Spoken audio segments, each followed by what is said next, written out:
परमपिता परमात्मा पूर्ण ब्रह्म सर्व ब्रह्मांडों के रचनहार कबीर साहब हैं, कबीर देव जी हैं। वो हम सभी आत्माओं के जनक हैं, वही हमारे पिता हैं। इसी परमेश्वर में वो सभी गुण हैं। त्वमेव माता च पिता त्वमेव, त्वमेव बंधु च सखा त्वमेव, त्वमेव विद्या च द्रविण त्वमेव, त्वमेव सर्व मम देव देव। ये सर्व देव देव यही परमात्मा है जो सभी भगवानों का भगवान है, सबका मालिक है।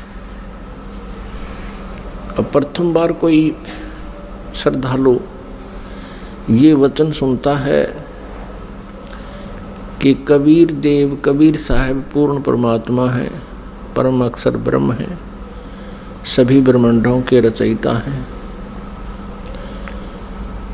तो ये बात, ये वचन कुनीन की तरह जीवा पर रखे नहीं जाते।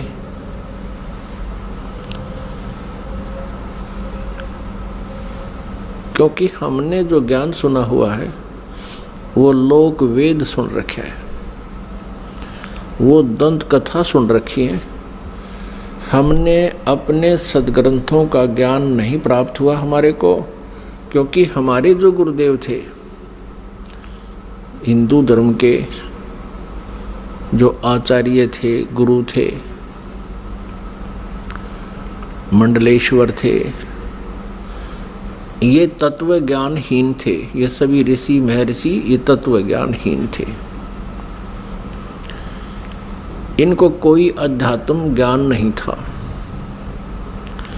जिस कारण से हमने परमात्मा की पहचान नहीं हुई और लोक वेद के आधार से जिस भी किसी देव को पूर्ण परमात्मा कहा गया उसको हमने सत्य मान लिया। क्योंकि जो आचार्य होते थे, हिंदू धर्म के गुरु होते थे, वो संस्कृत भाषा के ज्ञाता होते थे और हमारे सभी सदग्रंथ संस्कृत भाषा के अंदर ही लिपिबद्ध हैं। अब बाद में अनुवाद कर दिया गया हिंदी में या अन्य किसी भी लैंग्वेज में, वो बाद की बातें हैं। प्रारंभ में अभी तक ये, प्रारंभ से लेकर अभी कुछ समय पहले तक ये सभी संस्कृत में विद्यमान थे और संस्कृत वाले तो अब भी एज इट इज हैं। अनुवादकर्ताओं ने अपनी अपनी भाषाओं में उनको ट्रांसलेट कर दिया है। अब जिस कारण से जनता जो थी, श्रद्धालु थे, वो उन गुरुओं पर, आचार्यों पर, मंडलेश्वरों पर विश्वास करते रहे कि ये संस्कृत के ज्ञाता हैं, संस्कृत बहुत अच्छी धारावाहिक बोल लेते हैं और सभी सदग्रंथ भी हमारे संस्कृत भाषा में लिखे हैं। जिस कारण से उस गुरु जी के विषय में कोई भी हमारे अंदर जो शंका उत्पन्न नहीं हुई, अविश्वास नहीं हुआ कि ये गलत कह रहा है। क्योंकि टीचर जो होता है वो विद्यार्थियों को जो भी ज्ञान देता है विद्यार्थियों के लिए स्वीकार्य होता है। अध्यापक से कुछ भी बोल रहा है तो बच्चे उसमें ऑब्जेक्शन नहीं करते, शिरोधार्य करते हैं। एक अध्यापक ने एक कोई प्रश्न का उत्तर इतिहास का बच्चों को पढ़ाया और उस लड़के का पिता भी एजुकेटेड था, लेकिन वो सर्विस नहीं कर रहा था, अपना अन्य व्यवसाय करता था। तो उस लड़के के पिता ने, फादर ने देखा कि जो बच्चे ने प्रश्न का उत्तर लिखा हुआ है वो गलत लिखा है। उसने अपने पुत्र से कहा कि बेटा तुमने ये गलत लिख रखा है। तो लड़के ने उत्तर दिया, नहीं पिताजी, हमारे गुरुदेव ने बोला है ये सही है। तो पिताजी ने कहा, नहीं बेटा इसको ठीक कर लो। तो लड़का बोला, नहीं पिताजी बिल्कुल नहीं करूँगा, ये हमारे गुरुजी ने बोला है, हमारे गुरुजी ने कहा है, हमारे अध्यापक ने कहा है। तो पुण्यात्माओं, आज वही सतिथि आ चुकी है। ये जितने भी आचार्य गुरु थे ये भाषा संस्कृत तो अवश्य जानते थे, लेकिन आध्यात्मिक ज्ञान से ये अपरिचित थे, जिस कारण से ये आज तक भी हमें हमारे सद्ग्रंथों के गूढ़ रहस्यों को नहीं बता पाए। और आज वही तथ्य जो हमारे पवित्र सद्ग्रंथों में विद्यमान हैं, जन साधारण के रूबरू ये दास करवा रहा है, उनको सार्वजनिक कर रहा है इन सीडी के माध्यम से, प्रोजेक्टर के माध्यम से और पुस्तकें बना करके। अब उन गुरुओं को, उन आचार्यों को समस्या उत्पन्न हो रही है जो अभी तक लोक वेद सुना रहे थे, दंत कथा सुना रहे थे। वो क्या कहते थे, कोई तो कहता था कि Shri Vishnu ji is complete God,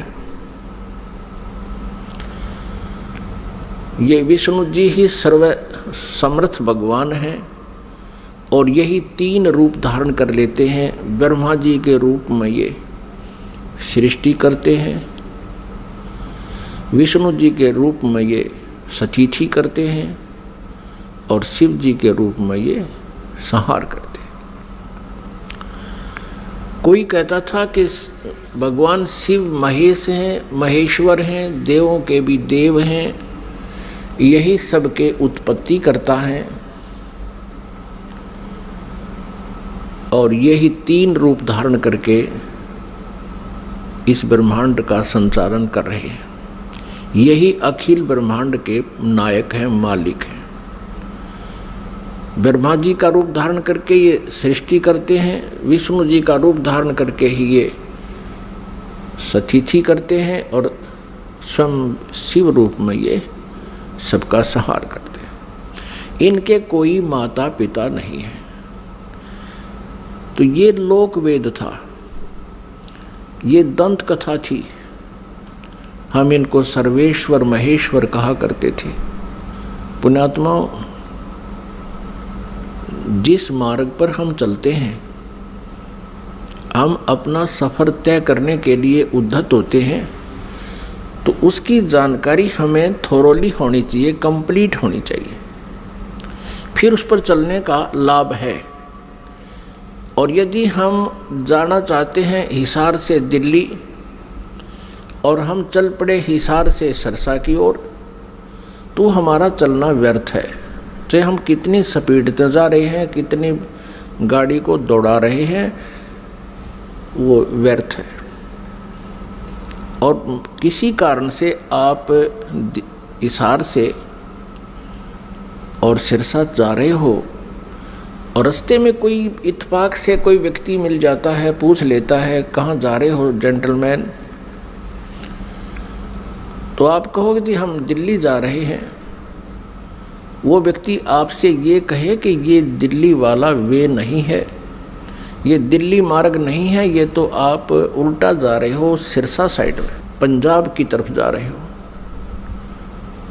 तो उस जेंटलमैन को विचार करना चाहिए कि ये व्यक्ति ऐसे क्यों बोल रहा है, क्योंकि वो तो अपने हिसाब से दिल्ली जा रहा है, लेकिन उसकी अपनी सोच है कि वो दिल्ली जा रहा है, लेकिन मार्ग गलत है, उसकी दिशा गलत है।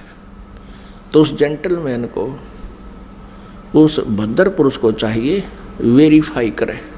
और वेरीफाई करने का सबसे इजी तरीका ये है, या तो किसी और व्यक्ति से पूछे और वो भी यही कह रहा है और आपका नहीं यकीन हो रहा तो फिर मैप देखे, मैप अपना मानचित्र देखे और पूछे मैं कहाँ खड़ा हूँ, तो वो लिखा है शहर का नाम कि आप यहाँ सिरसा आ चुके हो, सिरसा से 10 किलोमीटर दूर खड़े हो।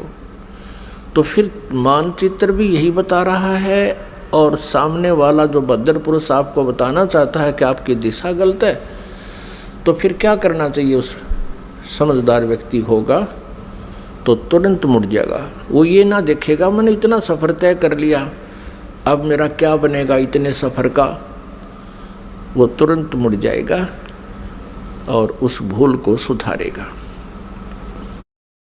ठीक इसी प्रकार जो भक्तात्मा गलत साधना कर रहे हैं वो कुमार्ग पर जा रहे हैं। जिन पुण्यात्माओं को ये ज्ञान गलत प्राप्त है वो कुमार्ग पर जा रहे हैं।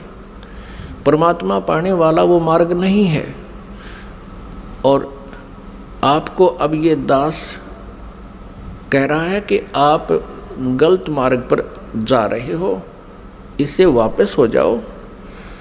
और आप चले गए हो 50-60 किलोमीटर दूर कुमार्ग पर, और वहाँ आपको पता चलता है कि आप गलत आ गए, तो आपकी समझदारी है कि तुरंत वापस हो जाना चाहिए। और यदि आप ये सोचो कि अब इतने सफ़र का मैंने तय कर लिया, ये तो व्यर्थ गया, मैं तो वापस नहीं होऊंगा, तो ये बुद्धिमता नहीं, ये तो मूर्खता कही जाएगी। इसी प्रकार आप जी किसी भी इस गुरु इष्ट संत के पास किसी भी इष्ट की पूजा कर रहे हो, और आपने किसी ने 5 वर्ष, किसी ने 10 वर्ष, किसी ने 20 वर्ष, किसी ने 30 वर्ष भी हो चुके हैं, वहाँ डलेड हो रहे हैं। आज आपको ये पता चलता है कि आपका मार्ग गलत है, तो आप जी को चाहिए, क्या चाहिए? अब इसमें कहने की आवश्यकता नहीं गनी, बुद्धिमान को संकेत बहुत है। आपको चाहिए कि तुरंत उस मार्ग को त्याग कर, ये नहीं सोचना चाहिए कि 20 वर्ष की साधना का मेरा क्या होगा, 30 वर्ष की साधना मैंने इस पंथ में कर ली, मेरा क्या होगा। वो तो हो चुका है, तेरा जो होना था वो तो बर्बाद हो चुके हो तुम।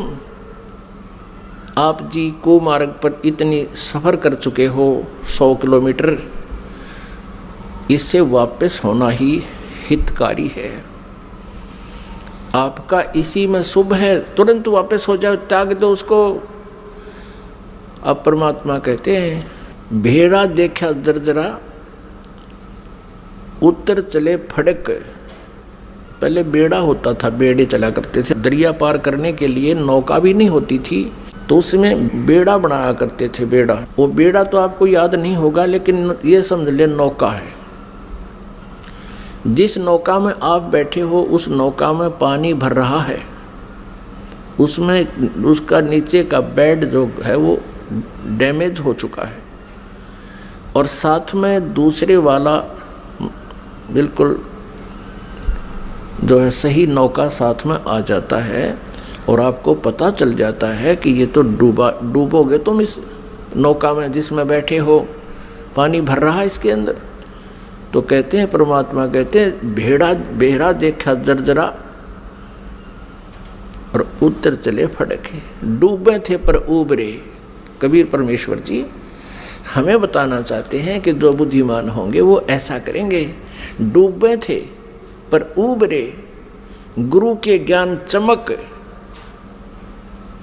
और भेड़ा देखा जर्जरा उत्तर चले फड़क। कहते हम तो डूबे थे, 84 लाख योनियों में चले जाते। गुरु जी के ज्ञान से फिर हम फड़क गए, एकदम फड़कना माने न जबरदस्त भयभीत हो जाना, और एकदम फड़क के यानी ऐसे चमक के कूद जाना, एकदम चमक जाना। मतलब सेकंड का विचार भी नहीं करने का समय है। डूब रहा है तो एकदम दूसरा साथ में खड़ा है, अच्छा स्थान है, तो उस पर चमक एकदम कूद जाना, उसको कहते हैं डूबे थे पर उबरे। गुरु के ज्ञान चमक, एकदम चमक का पड़ा है भाई, एकदम ऐसे सतर्क हो जाना। और भेड़ा देखा दरदरा, दरदरा माने टूटन डूबन हो रहा है, तो उत्तर चले फड़क। तो उस पुण्यात्मा को अब विलंब नहीं करना चाहिए गुरु बदलन में। उस मार्ग में कितना ही चला गया उसको तुरंत त्याग देना चाहिए। वो तो बिल्कुल कुमार्ग पर आप तो 200 किलोमीटर 100 किलोमीटर दूर चले गए हो, वो आना वापस पड़ेगा, आना ही पड़ेगा। आगे जितने कदम रखोगे वो गलत ही है, दूर ही जाओगे। तो जैसे कोई तो श्री ब्रह्मा जी को रचयिता बताते हैं, कोई श्री विष्णु जी सतगुण जी को रचयिता बताते हैं, कोई तम गुण श्री शिव जी को रचयिता बताते हैं, कोई श्री ब्रह्मा जी रजोगुण को ब्रह्मांड का रचयिता बताते हैं, सभी ब्रह्मांडों का। पुण्यात्माओं, ये लोक वेद है। और कोई कोई कहता है कि दुर्गा ही सबकी सृष्टि सर्जनहार है, जो दुर्गा जी के उपासक हैं। जो श्री देवी जी के उपासक हैं वो देवी जी को ही सब कुछ मानते हैं। और जो ब्रह्म के उपासक हैं, ब्रह्म, वो ब्रह्म को ही सर्वेस्वा मानते हैं।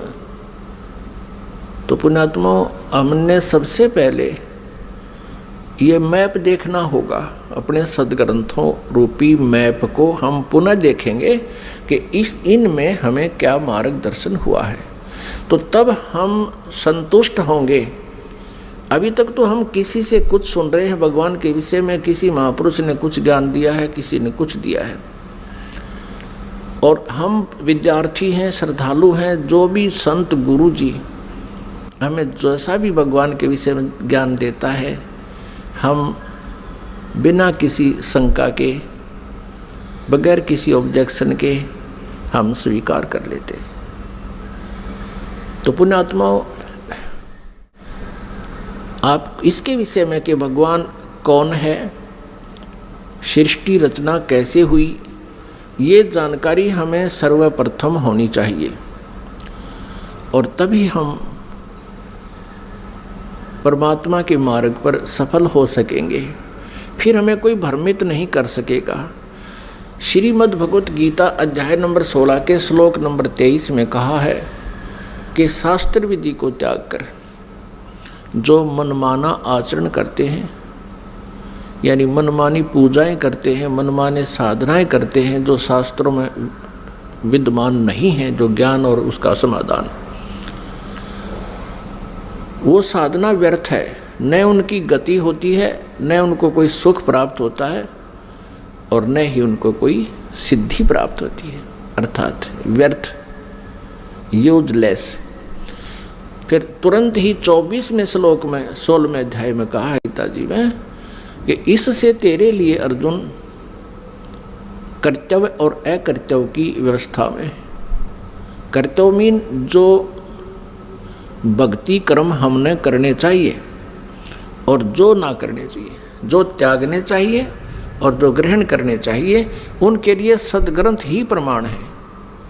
किसी की दंत कथा पर विश्वास मत करना।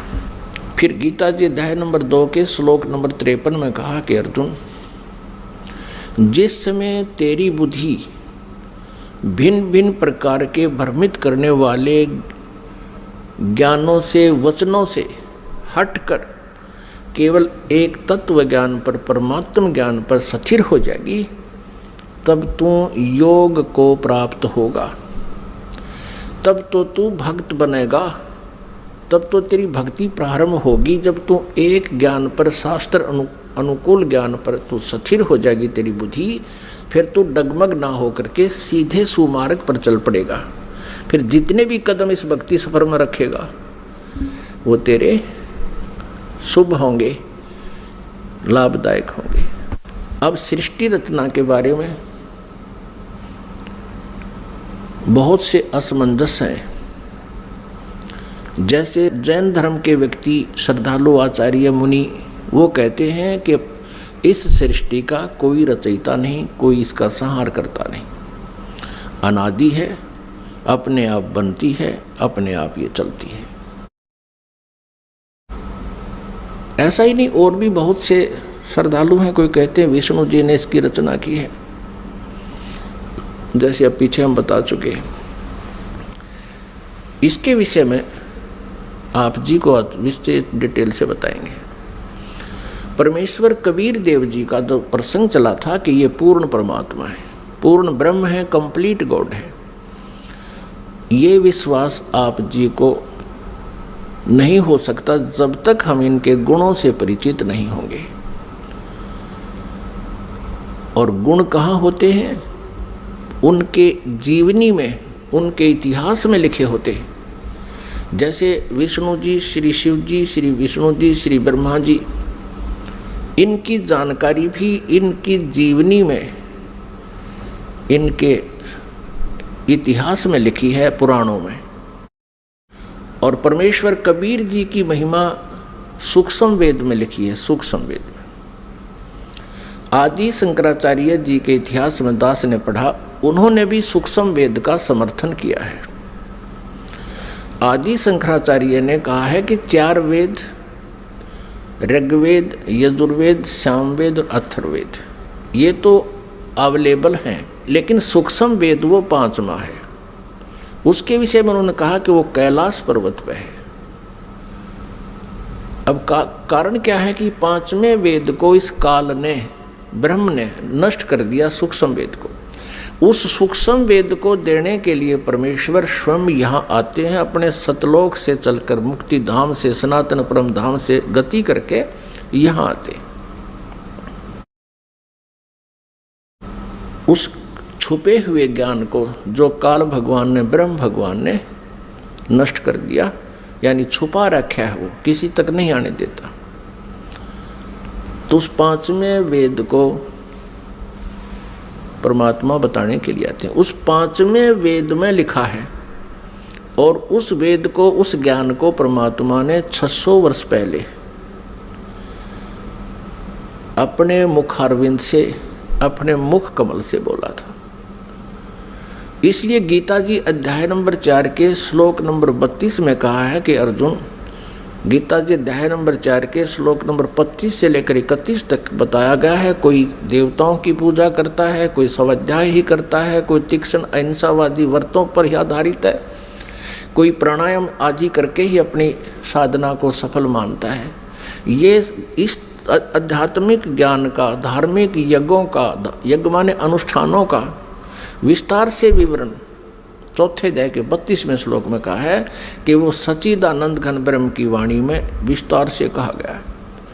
यहाँ अनुवादकर्ताओं ने श्रीमद् भगवत गीता अध्याय 4 श्लोक 32 में अनुवादकर्ताओं ने ज्ञान न होने से अनर्थ कर दिया। उसमें लिखा ब्रह्मण मुखे, मूल पाठ में ब्रह्मण मुखे लिखा है, अनुवादकर्ताओं ने लिख दिया ब्रह्मण मुखे का अर्थ लिख दिया वेद की वाणी में। वो गलत लिख दिया, वो गलत अनुवाद किया है। ब्रह्मण मुखे माने सच्चिदानंद घन ब्रह्म की वाणी में, जो अपने मुख से, मुखे माने अपने मुख से मालिक ने जो बोली है, उस मुख से बोली हुई वाणी में विस्तार से कहे गए हैं, और वो है कबीर वाणी। ब्रह्मण का अर्थ यहाँ इन्होंने गलत कर दिया, वेद लिख दिया। और गीता जी अध्याय नंबर 17 के श्लोक नंबर 23 में ओम तत्सत इति निर्देश है ब्रह्मण त्रिविद समर्थ है, वहाँ ब्रह्मण का अर्थ इन्होंने ठीक किया है, क्योंकि यहाँ विचलित नहीं हुए। ये सच्चिदानंद घन ब्रह्म लिखा है ब्रह्मण का अर्थ, तो यहाँ 4थे अध्याय के 32वें श्लोक में भी ब्रह्मण का अर्थ लिखना पड़ेगा, सच्चिदानंद घन ब्रह्म की वाणी में विस्तार से कहे गए। फिर 4थे अध्याय के 34वें श्लोक में कहा कि वो तत्व ज्ञान है जो 5वें वेद में लिखा है, सूक्ष्म वेद में लिखा है। उस तत्व ज्ञान को तू तत्वदर्शी संतों के पास जाकर समझ। उनको दंडवत प्रणाम करने से, कपट छोड़ के विनम्र भाव से प्रसन्न करने से वो तत्वदर्शी संत तुझे उस परमात्म तत्व का ज्ञान कराएंगे। इससे ये भी सिद्ध हो गया कि गीता ज्ञानदाता उस 5वें वेद से परिचित नहीं है, इसलिए उसने ऑप्शन छोड़ दिया कि आप उस ज्ञान को तो तत्वदर्शी संतों से समझो। तो परमेश्वर कबीर देव जी स्वयं आते हैं वो पूर्ण ब्रह्म तत्वदर्शी संत की भूमिका करने के लिए। उन्होंने 600 वर्ष पहले, क्योंकि परमेश्वर कबीर जी सन 1398 में, यानी संवत 1455, विक्रमी संवत 1455 जून यानी ज्येष्ठ की पूर्णमासी को एक शिशु रूप धारण करके कमल के फूल पर विराजमान हुए थे काशी शहर में लहरतारा तालाब में। फिर लीला करते हुए बड़े हुए, उनको एक नीरुनिमा नाम के जुल्हा उठा ले गए थे। उसी व्यवसाय में मालिक रहने के कारण वो परमेश्वर जुल्हा धारणक कहाए। उन्होंने 600 वर्ष पहले अपने उस सूक्ष्म वेद में लिखा है, बताया है। उसको ये दास अब अपने शब्दों में परमात्मा के ज्ञान को आप तक पहुंचाना चाहेगा। परमेश्वर ने बताया है कि सबसे पहले केवल अकेले पूर्ण परमात्मा थे, कबीर देव थे। वो अनामय लोक में रहते थे, अनामय, और परमात्मा अकेले थे। उसके बाद परमेश्वर ने अन्य 3 लोकों की और रचना की। अकय लोक से नीचे वाला अनामय लोक कहो, चाहे अनामी लोक कहो, अकय लोक कहो। अकय लोक से नीचे अगम लोक है, उससे नेक्स्ट अलख लोक है, और फिर उससे जो तीसरा स्थान नीचे सत्यलोक है, जिसको सनातन परमधाम कहते हैं। और सत्यलोक में परमात्मा सत्य पुरुष नाम से विद्यमान है। एक ही परमेश्वर ने अपने अन्य 3 रूप और बनाए। तो इस प्रकार प्रत्येक लोक में परमात्मा अलग अलग नामों से, अलग अलग स्थिति से स्वयं ही विराजमान हुए। अब सतलोक के अंदर सृष्टि रचना प्रारंभ की। पुण्यात्माओं, जैसे केवल पृथ्वी लोक पर ही, इस पृथ्वी ग्रह पर ही सृष्टि जो है विद्यमान है, और अन्य ये जितने ग्रह हैं, मंगल ग्रह, बुध ग्रह, ये शनि ग्रह, ये सब खाली पड़े हैं। इसी प्रकार सतलोक के अंदर परमात्मा सत्य पुरुष कबीर देव जी, जिसको परम अक्षर ब्रह्म भी कहते हैं, उन्होंने वहाँ सतलोक में रचना शुरू की। एक वचन से 16 द्वीप बना दिए, 16 द्वीप, और फिर एक एक वचन से एक एक पुत्र की उत्पत्ति कर दी। उन 16 पुत्रों को प्रत्येक द्वीप में रहने का आदेश दे दिया, और अपने उन 16 पुत्रों में से एक पुत्र का नाम अचिंत है। अचिंत से कहा कुछ समय के उपरांत आगे सृष्टि रचना करो। परमात्मा ये दिखाना चाहते थे उन पुत्रों को कि समर्थ के बिना कोई भी प्रयत्न करता है वो सफल नहीं होता। कहते हैं ना, जिसका काम उसी को साजे और करे तो मूर्ख बाजे। अचिंत ने अपने वचन से एक व्यक्ति उत्पन्न किया, उसका नाम रखा अक्षर पुरुष। अब उस अचिंत ने अपने द्वारा उत्पन्न पुत्र को वचन से जो उत्पन्न किया था उसको ही अविनाशी पुरुष मान लिया, उसको अक्षर पुरुष नाम से संबोधित किया, और उसे कहा कि तू मेरा सहयोग करना सृष्टि रचने में। वहाँ परमात्मा ने प्रत्येक द्वीप में जब द्वीप रचना की, प्रत्येक द्वीप में मानसरोवर की भी रचना की। एक अलग से मानसरोवर भी, कॉमन मानसरोवर भी रचना की। तो वो अक्षर पुरुष मानसरोवर में जाके नहाने लगा, नहाते नहाते गहरा चला गया और वहाँ वो पानी में ही सो गया, निंद्रा आ गई। अपनात्मा सतलोक के अंदर श्वासों से शरीर नहीं है, बहुत समय तक वो बाहर नहीं आया। तब परमेश्वर कबीर देव जी ने उसी जल से जल लिया हाथ में, अपनी वचन शक्ति से उसको जादूगर की तरह एक अंडा बना दिया। उस अंडे में एक जीवात्मा प्रवेश करती, उस अंडे को छोड़ दिया उस मानसरोवर में। वो गड़गड़ गड़गड़ करता हुआ नीचे पहुंचा, तो वो अक्षर पुरुष की जो अधूरी निंद्रा भंग होगी, जिस कारण से वो कुछ कोपित हो गया, उस कोपित दृष्टि से उसने अंडे की तरफ देखा कि किसने मुझे डिस्टर्ब किया है। उस कोप से वो अंडा फट गया, अंडा 2 भाग हो गया, उसमें से ये ब्रह्म निकला। अब आगे चल के इसी इतिहास में, इसी लीला कहानी में, अमर कथा में, या सत्यनारायण कथा जो दास आपको सुना रहा है, अभी तक जो विष्णु जी को सत्यनारायण मानकर सत्यनारायण कथा कहा करते थे, वो सत्यनारायण कथा नहीं थी। अब ये है सत्यनारायण कथा। सत्यनारायण माने अविनाशी भगवान की कथा। तो उसमें से ये ब्रह्म निकला।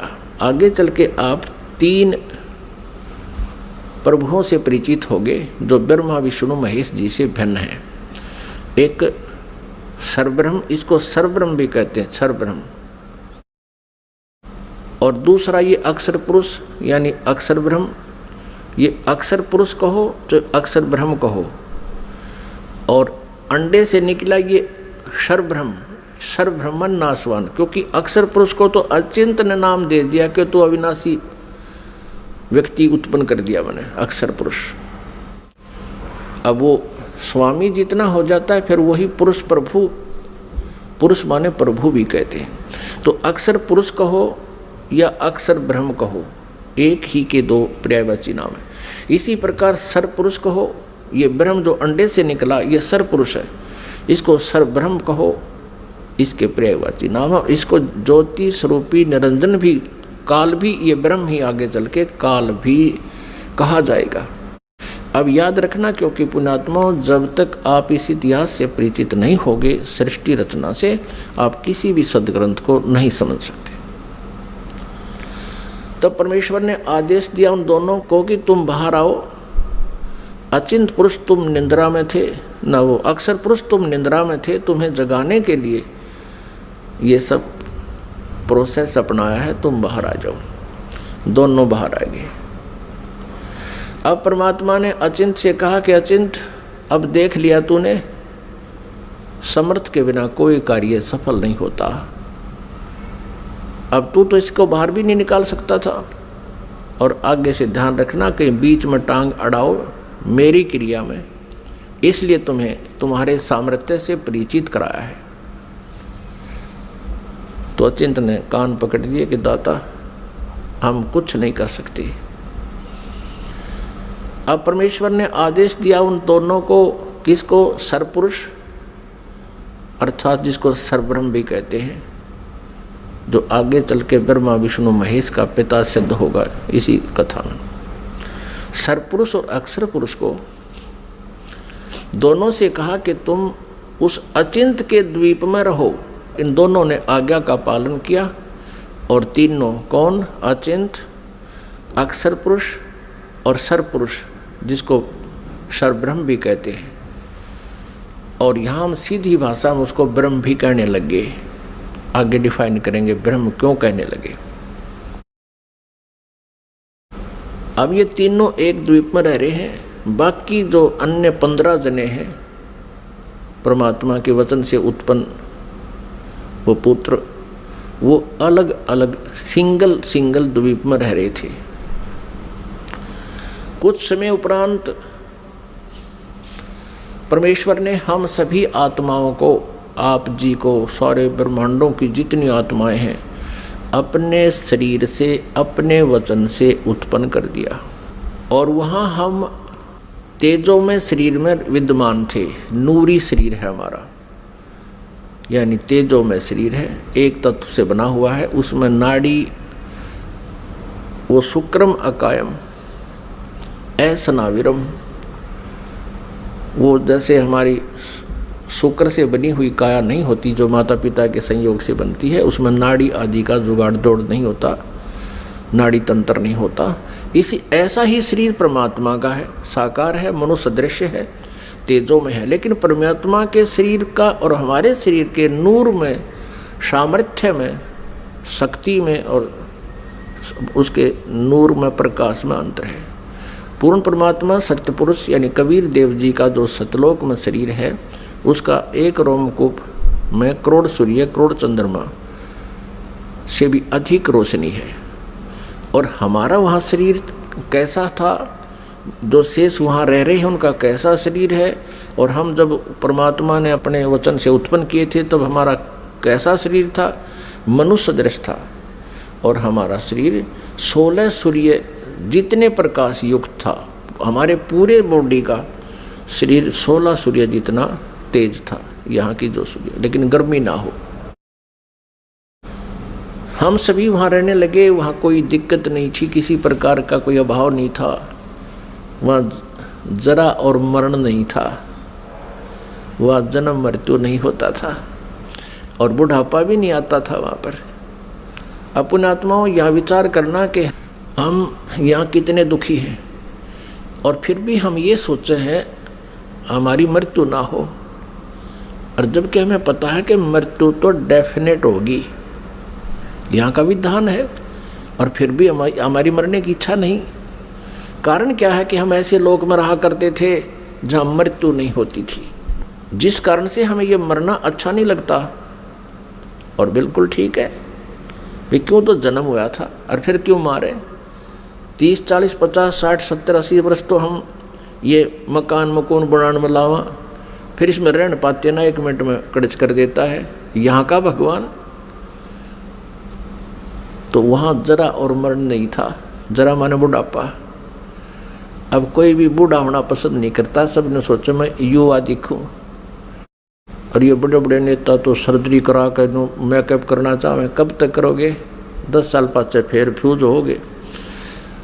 तो कहने का भाव ये है कि हमारी नेचर है ऐसी कि हम युवा दिखें, लेकिन यहाँ तो बनावटी आर्टिफिशियल है सारा, और वहाँ ओरिजिनल था, तो हम वहाँ ऐसे रहते थे। कुछ दिनों के उपरांत, यानी दिन नहीं है वहाँ पर, क्योंकि दिन हम वैसे बोल देते हैं, वहाँ दिन रात नहीं होती, तेजों में प्रकाश में वो लोक है, प्रकाश में सब आत्माएं हैं, प्रकाश में परमात्मा है, वहाँ सूर्य उदय और अस्त नहीं होता। तो वहाँ कुछ समय के उपरांत इस ज्योति निरंजन, जिसको सरपुरुष कहा है, जिसको सरब्रह्म कहते हैं, जो गीता जी में अपने आप को कहता मैं काल हूँ, वो ब्रह्म है जो श्री कृष्ण जी के शरीर में प्रवेश करके बोल रहा है। आगे इतिहास बताएंगे आपको, पूरा डिटेल देंगे। इसको धैर्यपूर्वक सुनना इस कथा को, क्योंकि ये पहली बार जो सुनता है उसको ऊट पटांग सी लगती है, लेकिन कुछ समय के बाद प्रमाण जब देखोगे आपको स्वीकार करना पड़ेगा, और होगी स्वीकार्य। कुछ समय उपरांत इस सरपुरुष में एक खरपतवार उत्पन्न हुआ, खुरापात उत्पन्न हुआ। इसने सोचा कि हम 3 जने तो एक द्वीप में, और हमारे अन्य भाई एक एक द्वीप में रह रहे हैं, तो वहाँ ये विधान का पता चला कि तब से राज्य प्राप्त होता है। उसने खड़ा होकर के एक पैर पर तप किया, और 70 युग, यहाँ के 70 युग तक तप किया। तब पूर्ण परमात्मा ने, सत्य पुरुष ने, कबीर देव जी ने पूछा कि पुत्र तू किस लिए ये तप कर रहा है, क्या इच्छा है तेरी। तब इसने कहा कि भगवान ये द्वीप मेरे लिए छोटा है, थोड़ा है, हम 3 एक द्वीप में रह रहे हैं, अन्य भाई मेरे अलग द्वीपों में एक एक रह रहे हैं, मुझे अलग स्थान चाहिए। परमात्मा ने कहा ठीक है भाई, तुझे 21 ब्रह्मांड दे दिए। जैसे एक धनी पिता अपने पुत्र को 21 प्लाट दे दे, अगले बेटा ये तेरे हिस्से में 21 प्लाट आ गए। अब उन प्लाटों को पाकर, 21 ब्रह्मांड को पाकर, ये सरब्रह्म, हम संत लैंग्वेज में इसको क्षर ब्रह्म कहते हैं। क्षर ब्रह्म, क्षर अक्षर, अक्षर तो ये अक्षर ब्रह्म तो ये परब्रह्म है जो अचिंत के वचन से उत्पन्न हुआ, और क्षर ब्रह्म है ये परमात्मा के वचन से, अंडे से उत्पन्न हुआ। ये क्षर ब्रह्म जो है 21 ब्रह्मांडों में, कभी उसमें जा कभी उसमें सैर सपट्टे करे, देख रहा है इनको। फिर मन में इसने सोचा कि इनमें कुछ कंस्ट्रक्शन होनी चाहिए। इस उद्देश्य से इसने फिर सत्ययुग तब फिर किया। तब परमेश्वर ने पूछा भी अब क्या चाहता है, प्लाट तेरे को दे दिए, 21 ब्रह्मांड दे दिए। तब इसने कहा प्रभु कुछ कंस्ट्रक्शन का यानी कोई रचना सामग्री दो मुझे, ताकि मैं कुछ उसमें रचना बना करूं। यानी अब जैसे प्लाट दे दिए, उसके पास तो फिर भी कुछ को नहीं, पिता से मांगता है कुछ पैसे दो या ईंट सीमेंट मटेरियल अवेलेबल कराओ। तो परमेश्वर कबीर देव जी ने इस सर पुरुष को, क्षर ब्रह्म को 5 तत्व और 3 गुण दे दिए। अगले बेटा बना खिलौने रखे दिन से, इनको पाकर ही बड़ा प्रसन्न हुआ। फिर इसने सोचा कि मैं इसमें कंस्ट्रक्शन भी कर लूँगा, तो फिर अकेला कैसे दिल लगेगा मेरा। इसने सोचा कि कुछ आत्माएं भी मैं प्राप्त करूं भगवान से। इस क्षर ब्रह्म ने, इस काल भगवान ने फिर तप फिर प्रारंभ किया, एक पैर पे खड़ा हो गया। तो उधर से हम यहाँ इसके जाल में कैसे फंस गए, ये एक बहुत विशेष विचारणीय समय जो है ना बात है पुण्यात्माओं, एक विशेष विचारणीय विषय है कि हम क्यों फंसे। फिर चल इसने तो ऐसा कर लिया, प्राप्त हुआ अलग से, हम इसके साथ कैसे, हम जो फंसे हुए हैं ये इसके साथ फंसे हुए हैं, इस ब्रह्म के क्षर ब्रह्म के साथ हम यहाँ आ गए, जिस कारण से हम यहाँ दुख पा रहे हैं। अपने पिता को छोड़ आए जहाँ कोई अभाव नहीं था, कोई जन्म मृत्यु नहीं थी। तो हम कैसे फंसे कि हम वहाँ देख रहे थे इसके तप को, और जब ये खड़ा होकर तप कर रहा था, एक पैर पे खड़ा होकर, हम सभी इस पर आसक्त हो गए, इतने आसक्त हो गए। ओहो हो, देख कितने दिन से एक पैर पे खड़ा है, कभी इस पैर को कर लेता है, कभी उस पैर पे खड़ा हो जाता है, और ऐसे करके खड़ा है कभी। तो हम इसकी इन अदाओं से इतने प्रभावित हो गए, हम अपने भगवान से भी दिल हटा बैठे। जो हमें सर्व सुख दे रहा था, सब सुविधाएं उपलब्ध करा रहा था, हम उससे हटकर इसके ऊपर आसक्त हो गए।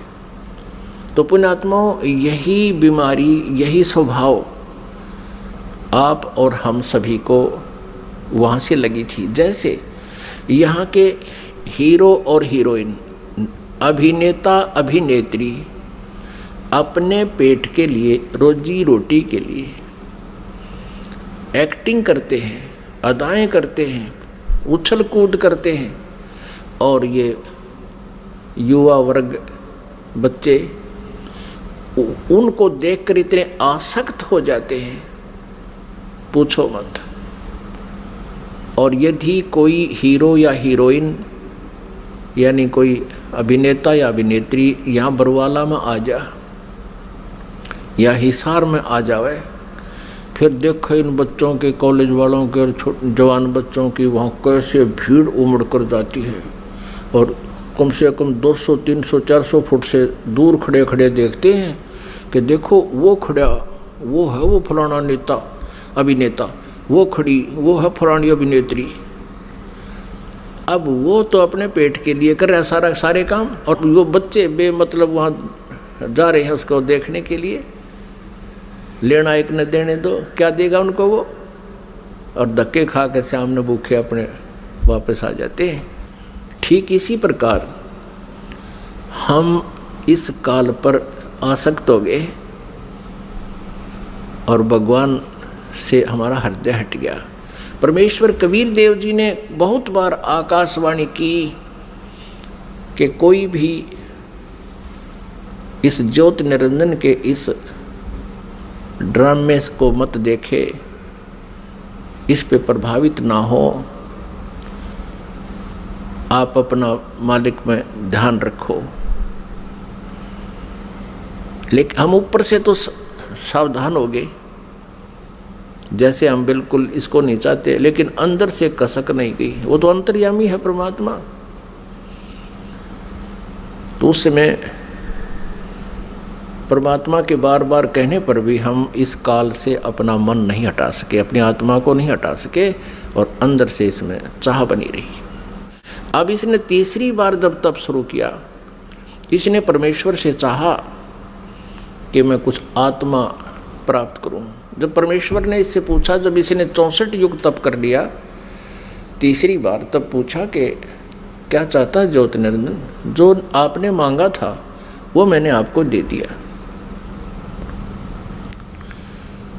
अब तू क्यों हट कर रहा है? तब इसने कहा, ज्योति निरंजन ने यानी क्षर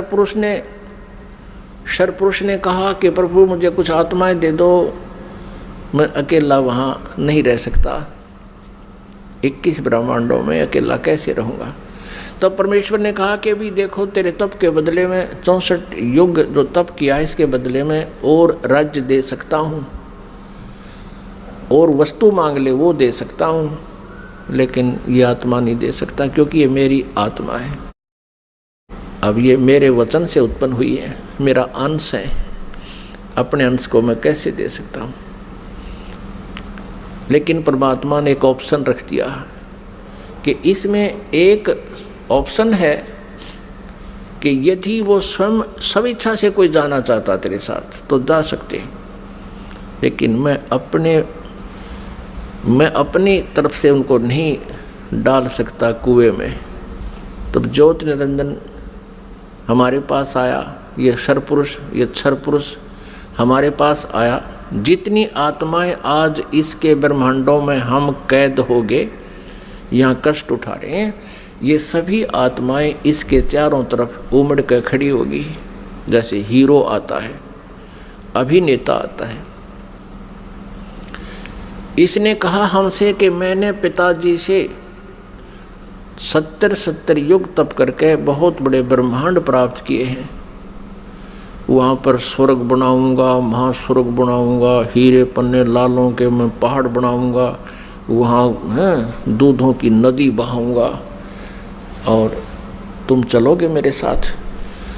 अब हम तो पहले ही उसको चाह रहे थे, चाहे वो कुछ भी ना बनाता, उसको चाह रहे थे, उसके ऊपर आसक्त हो चुके थे। तो सभी ने कहा कि हम तैयार हैं आपके साथ चलने को, लेकिन यदि पिताजी आज्ञा दे देंगे तो हम जा सकेंगे।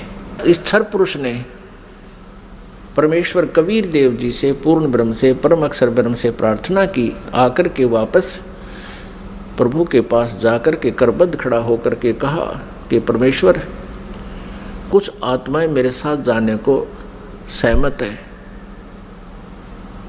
परमात्मा ने कहा, परमेश्वर कबीर देव जी ने कहा कि मेरे सामने हाँ भरवा दे, तब मैं मानूं, तब भेज दूंगा। अब परमेश्वर आए, कबीर देव जी हमारे पास, साथ में ज्योति निरंजन भी आया।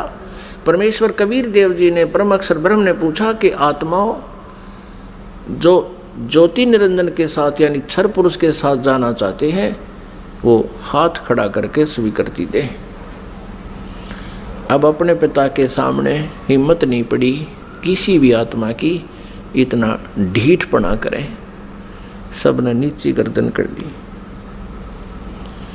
तब परमेश्वर ने कहा कि अरे ज्योति निरंजन, अरे क्षर पुरुष, आप तो कह रहे थे कुछ आत्माएं तैयार हैं, ये तो कोई भी नहीं बोल रहा, सन्नाटा छा गया। तब एक आत्मा सबसे पहले खड़ा हुआ।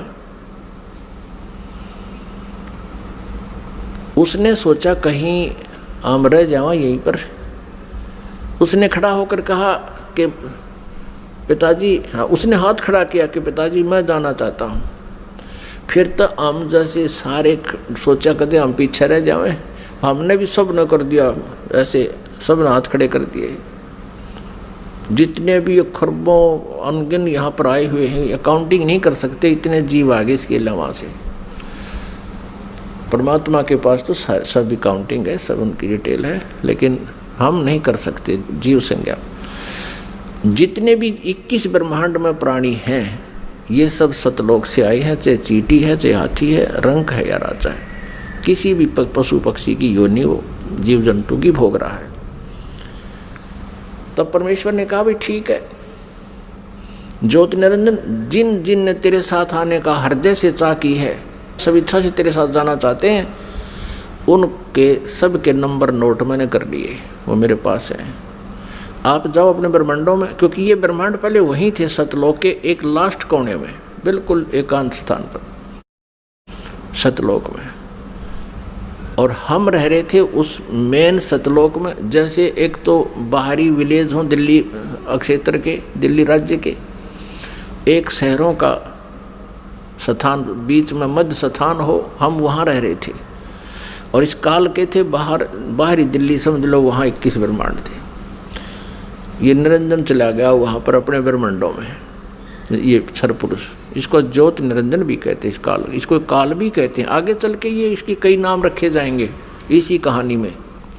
तो उधर से परमात्मा ने क्या किया, जिस आत्मा ने सर्वप्रथम हाथ खड़ा कराया था, स्वीकृति दी थी क्षर पुरुष के साथ जाने की, परमेश्वर ने उसका एक युवा स्त्री रूप बना दिया, लेकिन उसको प्रजनन इंद्रिय नहीं लगाई। और सभी आत्माएं जो उसके साथ आना चाहती थी, स्वेच्छा से स्वीकृति दी थी, उन सबको बीज रूप बनाया अपने वचन से, और दुर्गा के अंदर प्रवेश कर दिया। जैसे आजकल तो इस मार्ग को समझना बहुत आसान है। ये डॉक्टर लोग क्या करते हैं, जैसे बताते हैं कि एक ग्राम ब्लड में बिरानी कितने 80 लाख, बिरानी 50 लाख जीवाणु तो एक टाइप के होते हैं, अन्य और टाइप के, और उस ब्लड को दूसरे में डाल दिया जाता है, या तो वो और बढ़ जाते हैं, दूसरे में डाले जा सकते हैं ऐसे जीवाणु भी। तो ऐसे ये व्यवस्था समझो, परमात्मा ने इस लड़की जो युवा बनाई थी उसका नाम रख दिया प्रकृति देवी। उसको माया भी बोलते हैं, आदि माया। प्रकृति देवी कहो, आदि माया कहो। आगे चल के यही अष्टंगी कहलाई और यही दुर्गा कहलाई। अब इसको श्री दुर्गा कहें। श्री दुर्गा जी के शरीर में प्रवेश कर दिया सभी आत्माओं को, और कहा बेटी मैंने तेरे को आशीर्वाद दे दिया है। परमेश्वर ने कहा कि बेटी मैंने तेरे को आशीर्वाद दे दिया है, और सभी आत्माएं तेरे अंदर प्रवेश कर दी हैं, और आप वहाँ जाइए ज्योत निरंजन के पास, और जितने भी वो जीव कहे अपने वचन से उत्पन्न कर दिए, नर और मादा ये कहकर, उतने ही वो सामने प्रकट हो जाएंगे।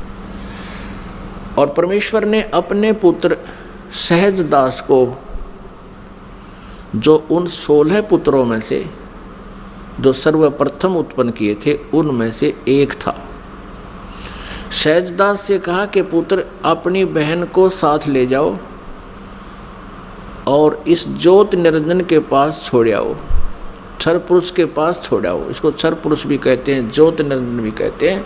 यही आगे चल के गीता में जो कहता मैं काल हूँ, ये वो काल है, वहाँ छोड़ आओ। क्षर पुरुष को बता देना कि परमात्मा ने, यानी मेरी तरफ से कह देना कि इसके शरीर में सभी आत्माओं को प्रवेश कर दिया है, और इसको वचन दे दिया है, आशीर्वाद दे दिया है, इसको शक्ति दे दी है, इसको वरदान दे दिया है कि जितने जीव तू चाहेगा, नर और मादा, ये लड़की प्रकृति देवी ये उत्पन्न कर देगी। सहजदास पिताजी के आदेश को शिरोधार्य करके अपनी बहन श्री दुर्गा को साथ लेकर ज्योत निरंजन के पास आ गया, यानी क्षर पुरुष के द्वीप में चला गया उस लोक 21 ब्रह्मांडों में। उससे कहा कि ये बहन है, और इस बहन के शरीर में परमात्मा ने सभी आत्माओं को प्रवेश कर दिया है। अब सहजदास ने क्षर पुरुष से कहा कि पिताजी ने ये बहन भेजी है दुर्गा, इस श्री देवी के शरीर में वो सभी आत्माएं प्रवेश कर दी हैं, और इसको परमेश्वर कबीर देव जी ने वरदान दे दिया है कि जितने जीव तू चाहेगा ये वचन से उत्पन्न कर देगी। ऐसा कहकर के वो सहजदास उस लड़की को वहाँ छोड़कर वापस आ गया। अब सहजदास के आ जाने के उपरांत वहाँ पर प्रकृति देवी और ये ज्योत निरंजन अर्थात क्षर पुरुष ये दोनों रह गए। अब लड़की युवा होने के कारण उसका रूप रंग निखरा हुआ था। अब ज्योत निरंजन यानी क्षर पुरुष के मन में दोष उत्पन्न हो गया। अकेली युवा लड़की को देखकर उसने उस लड़की के साथ, दुर्गा के साथ, श्री देवी के साथ दुर्व्यवहार करना चाहा। तो प्रकृति देवी ने बार बार कहा कि ज्योत निरंजन तू ऐसा कर्म ना कर, मैं आपकी बहन हूँ, आप मेरे बड़े भाई हो। आपकी उत्पत्ति परमेश्वर कबीर देव जी से, सतपुरुष से, अंडे से हुई, उसके बाद हमारी भी उत्पत्ति उसी परमेश्वर ने की। आप मेरे बड़े भाई हो, मैं आपकी छोटी बहन हूँ, आप मेरे साथ ये जुल्म ना करो। बहुत विनय करी, लेकिन इस क्षर पुरुष में इतना काम वासना बढ़ गई, इतना रजोगुण प्रभावित हो गया कि इसने एक नहीं सुनी, ना कोई मान मर्यादा रखी और लड़की के साथ इसने बलात्कार करने की चेष्टा की। अभद्र तरीके से मुंह खोल रखा था। दुर्गा ने यानी प्रकृति देवी ने सूक्ष्म रूप बनाया, इसके मुंह में, पेट में शरण ग्रहण की। वैसे तो कहीं भागे जान नहीं दे सकता था, पता था उसको। अपनी इज्जत रक्षा के लिए, अपने कौमार्य की रक्षा करने के लिए इसने पेट में शरण चली गई। उधर से आवाज़ लगाई कि हे परमात्मा मेरी रक्षा करो, मुझे बचाओ, मेरे पिताजी मुझे बचाओ। परमात्मा को पता था कि इनके साथ ऐसा होगा, क्योंकि हम परमात्मा परमेश्वर जी के बार बार मना करने पर भी हम इससे अपना मन नहीं हटा सके थे। परमेश्वर ने स्वयं अपने पुत्र जोगजीत का रूप धारण किया और वहां प्रकट हो गए। लड़की को, दुर्गा को उसके पेट से निकाला, शरीर से बाहर निकाला और कहा कि ज्योत निरंजन सुन ले आदेश परम पिता का, तूने इस अच्छे लोक में ऐसा जुल्म किया है, तू पहला व्यक्ति है। तूने यह बदनीयत की है इस लड़की के ऊपर आज, और तूने इसको अपने पेट में निगल लिया है, और तेरी जो क्रिया है यह भी एक बहुत अभद्र पुरुष की है, इसलिए तेरा नाम आज से काल होगा। तू काल नाम से जाना जाएगा और 1 लाख मानव शरीरधारी प्राणियों का नित आहार किया करेगा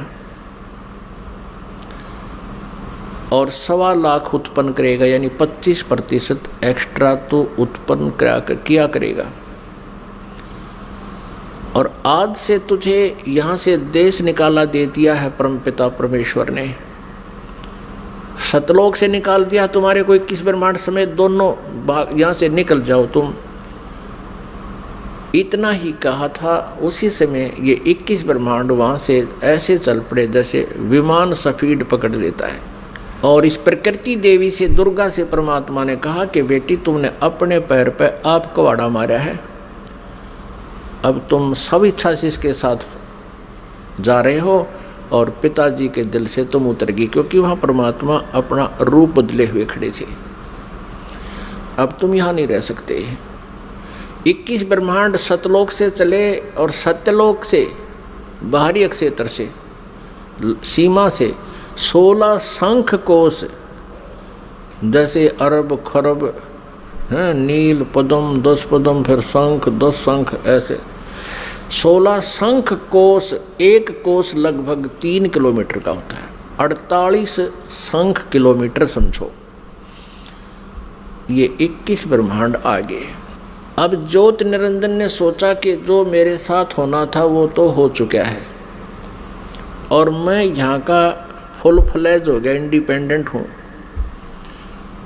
अब अपनी मर्जी चलाऊंगा। इसने फिर से उस दुर्गा के साथ दुर्व्यवहार शुरू किया, श्री देवी के साथ।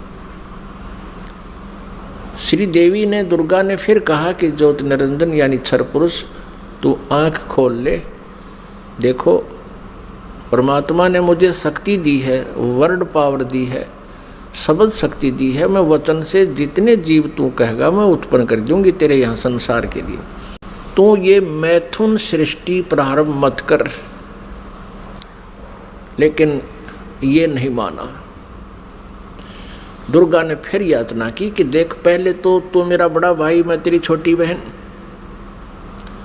और दूसरे मैं तेरे पेट से निकलकर तेरे शरीर से बाहर आई हूँ, मैं तेरी पुत्री होगी। तू किसी नाते की तो लाज रख ले। लेकिन इस ज्योत निरंजन क्षर पुरुष ने उसकी एक नहीं सुनी। तो उसमें परमात्मा ने इस लड़की को प्रजनन इंद्रिय नहीं लगाई थी। फिर इस काल ने, ज्योत निरंजन ने, ये तब से सिद्धियां भी आ जाती हैं। अपनी सिद्धि शक्ति से प्रजनन इंद्रिय बनाई, दुर्गा से बाई फोर्स विवाह किया और फिर इन 3 पुत्रों की उत्पत्ति हुई। रजगुण युक्त ब्रह्मा जी, सतगुण युक्त विष्णु जी, तमगुण युक्त शिव जी। इन तीनों को एक एक गुण युक्त कर दिया। एक एक गुण युक्त कैसे किया? इस काल ने एक ब्रह्मांड के ऊपर टॉप मोस्ट प्लेस पर, शिखर में एक गुप्त स्थान बना रखा है। उस गुप्त स्थान में दुर्गा और इस काल के अतिरिक्त कोई नहीं जा सकता। तो वहां इसने 3 स्थान बना रखे हैं। उस गुप्त स्थान पर, गुप्त क्षेत्र में 3 स्थान बना रखे हैं। एक रजोगुण प्रधान क्षेत्र, एक सतोगुण प्रधान क्षेत्र, एक तमोगुण प्रधान क्षेत्र। जैसे किसी मकान में 3 कमरे हों, 3 कक्ष, एक कक्ष में अश्लील चित्र लगे हों और दूसरे में साधु संत फकीरों के, महापुरुषों के चित्र लगे हों और तीसरे में सूरवीरों के, शहीदों के चित्र लगे हों। जिसमें व्यक्ति उन अश्लील चित्र लगे हुए कक्ष में प्रवेश करेगा तो वहां जाकर उसका स्वभाव वैसा ही बन जाएगा, बट नेचुरल है। और फिर वो जाएगा उस जहाँ साधु संत फकीरों के चित्र लगे हैं, उसमें जाता है तो उसका एकदम विचार भाव बहुत ही विनम्र हो जाता है और भाव बदल जाते हैं। ऐसे ही जब वो जिस कक्ष में सूरवीरों के, शहीदों के चित्र लगे हैं तो वहाँ जाते ही उसका अपने आप मनोबल उसी प्रकार का हो जाता है, स्वभाव बन जाता है। तो ठीक इसी प्रकार इन तीनों पुत्रों को, रजगुण युक्त ब्रह्मा जी को जो कैसे बनाया कि दुर्गा को अपनी पत्नी रूप में, इस श्री देवी को पत्नी रूप में रखा। जब ये रजोगुण प्रधान क्षेत्र में निवास करने लगे तो उस समय इस क्षर पुरुष ने, ज्योति निरंजन ने अपने 5 मुख बना लिए और वहाँ रहने लगे। इन दोनों के संयोग से जो पुत्र उत्पन्न हुआ वो पंचमुखी हो गया। और जब तक वो रजोगुण प्रधान क्षेत्र में रहे, इन दोनों का मनोभाव ऐसा ही बना रहा, जिस कारण से वो सभी गुण ब्रह्मा जी में प्रवेश कर गए। और फिर बचपन से ही ब्रह्मा जी को इन्होंने कोमा में कर दिया, परवरिश जारी रखी। जैसे देखा है, एक बता रहा था जी 10 वर्ष से एक लड़का कोमा में है, एक व्यक्ति का कोमा में, एक पाइप के द्वारा उसमें आहार पेट में भेज देते हैं। तो ऐसे रखते हैं, ये कोमा में रखते हैं, युवा होने पर इनको सचेत कर देते हैं। अब दूसरे क्षेत्र जो सतोगुण प्रधान क्षेत्र है उसमें ये काल विष्णु रूप बना लेता है, ये क्षर पुरुष, और अपनी पत्नी दुर्गा को वहाँ रखता है महालक्ष्मी रूप बना के। इन दोनों के संयोग से सतोगुण प्रधान क्षेत्र में जो पुत्र उत्पन्न होता है वो वैसा ही सतोगुण युक्त हो जाता है। और फिर विष्णु जी को भी ऐसे ही ये कोमा में रखते हैं, युवा होने पर इसको भी सचेत कर देते हैं। फिर ये तीसरे तमोगुण प्रधान क्षेत्र में चले जाते हैं। कौन? ये क्षर पुरुष और दुर्गा। अब श्री देवी का वहाँ रूप पार्वती जैसा बना लेते हैं और स्वयं ये शिव रूप बना लेता। जैसे शिव जी का आप रूप देखते हो ऐसा ही तो शिव रूप बना लेता है। और उस तमोगुण प्रधान क्षेत्र में रहते हैं वहाँ इनके संयोग से जो पुत्र उत्पन्न होता है वो ऑटोमेटिकली तमगुण युक्त हो जाता है। और जब वो पुत्र बड़ा होता है उससे पहले उसको कोमा में रखते हैं, उसी तरह युवा होने पर उनको सचेत कर देते हैं। जब ये युवा हो जाते हैं तीनों को इकट्ठा कर देते हैं। इकट्ठा करके फिर ये काल क्या कहता है, जब ये तीनों पुत्र युवा हो गए और कार्य करने योग्य हो गए, सृष्टि की स्थिति ये संभालने योग्य हो गए, तब इस काल ने क्षर ब्रह्म ने क्षर पुरुष ने कहा अपनी पत्नी दुर्गा से कि आज के बाद मैं किसी के समक्ष अपने ओरिजिनल वास्तविक रूप में नहीं आऊँगा, ये मेरी प्रतिज्ञा है। और आप जाओ नीचे इन लोकों में 21 ब्रह्मांडों में और संभालो सारी सृष्टि को। अब दुर्गा ने कहा कि ज्योति निरंजन मैं तेरे बस पड़ गई हूँ, अपने पैर पे मैंने आपको कुल्हाड़ा मार रखा है, कुल्हाड़ी मार ली, अब तू जैसे नाच नचाएगा मुझे नाचना पड़ेगा। एक बात बता, मैं स्त्री अकेली कैसे इतने लंबे चौड़े ब्रह्मांड को चलाऊंगी, आप मेरे साथ रहोगे तो मुझे सहयोग मिलेगा। तब उसने कहा कि मैं गुप्त रहूँगा, कभी किसी के समक्ष नहीं आऊँगा, अपनी योग माया से छुपा रहूँगा, लेकिन मैं तेरा सहयोग पल पल पर देता रहूँगा। तू तो केवल निमित्त मात्र होगी, जो भी कुछ करूँगा मैं अपना आप करूँगा, मेरे कर्म अलौकिक होंगे। इतना कहकर दुर्गा को इन तीनों पुत्रों के पास भेज दिया। दुर्गा ने इन तीनों को सचेत किया, एक स्थान पर इकट्ठा कर दिया प्रेरणा कर करके। तब इनसे कहा कि तुम तीनों कार्य करो अपना अपना, ब्रह्मा सृष्टि उत्पत्ति और विष्णु सतिथि और शिव संहार करो। तब इन्होंने कहा कि माता कहीं स्थान तो है ही नहीं, सब जल ही जल है, हम कहाँ रहेंगे। इनको वहाँ समुद्र के अंदर अक्षीर समुद्र में रखा हुआ था। तब दुर्गा ने कहा कि तुम चलो तीनों विमान में बैठो। इनको बहुत कुछ दिखाया, ऊपर के लोक लाख दिखाए सारे। फिर इन तीनों को की 3 राजधानियां बना रखी हैं, एक शिवपुरी, एक विष्णुपुरी और एक ब्रह्मापुरी। शिवलोक कहो से शिवपुरी कहो, ब्रह्मापुरी को से ब्रह्मालोक कहो, और विष्णुपुरी को से विष्णुलोक कहो। इनको तीनों को एक एक लोक में भेज दिया, अपनी न्यारी स्थान दे दिए। फिर इनसे कहा कि तीनों से कहा कि जाओ तुम सागर मंथन करो। आदेश दुर्गा को देता है ये ब्रह्म सरपुरुष क्षर ब्रह्म, और दुर्गा इन बच्चों से कह देती है कि जाओ तुम सागर मंथन करो। आगे से काल ने सब व्यवस्था कर रखी थी। प्रथम बार जो सागर मंथन हुआ, इस काल ने क्या किया कि अपने श्वासों से 4 वेद छुपा दिए उसमें समुद्र में। सागर मंथन करने से वो 4 वेद बाहर आए, लिपिबद्ध हुए वे। जैसे दूध का प्रारूप कुछ होता है, उसमें जामन लगा देते हैं, दही बनती है, दही को रिड़कते हैं तो मक्खन का कुछ और ही प्रारूप होता, फिर दोबारा लस्सी में नहीं मिल सकता। तो इस प्रकार वो 4 वेद अपने आप बहुत सुंदर कमल के फूलों पर रखे हुए आए। ब्रह्मा ने 4 उठा लिए। अब वो वेद लेकर आए तो दुर्गा ने आकाशवाणी काल ने बता दिया था कि ब्रह्मा को कहो ये वेद पढ़े, और मैं उसको अंदर से प्रेरणा कर करके कुछ अर्थ बताऊंगा। तो ब्रह्मा ने उससे पहले, ब्रह्मा और विष्णु और शिव वेद पढ़ने से पहले तीनों दुर्गा से पूछा करते थे कि माता हमारा पिता कौन है। दुर्गा को काल ने मना कर दिया था कि तुम मेरा भेद नहीं बताओगी। उसी समय ये कह दिया था कि तुम मेरे बारे में किसी को नहीं बताएगी, नहीं तो तेरी खैर नहीं है। अब उस काल के डर से, ज्योति निरंजन क्षर पुरुष के डर से दुर्गा ने सब भेद गुप्त रखा।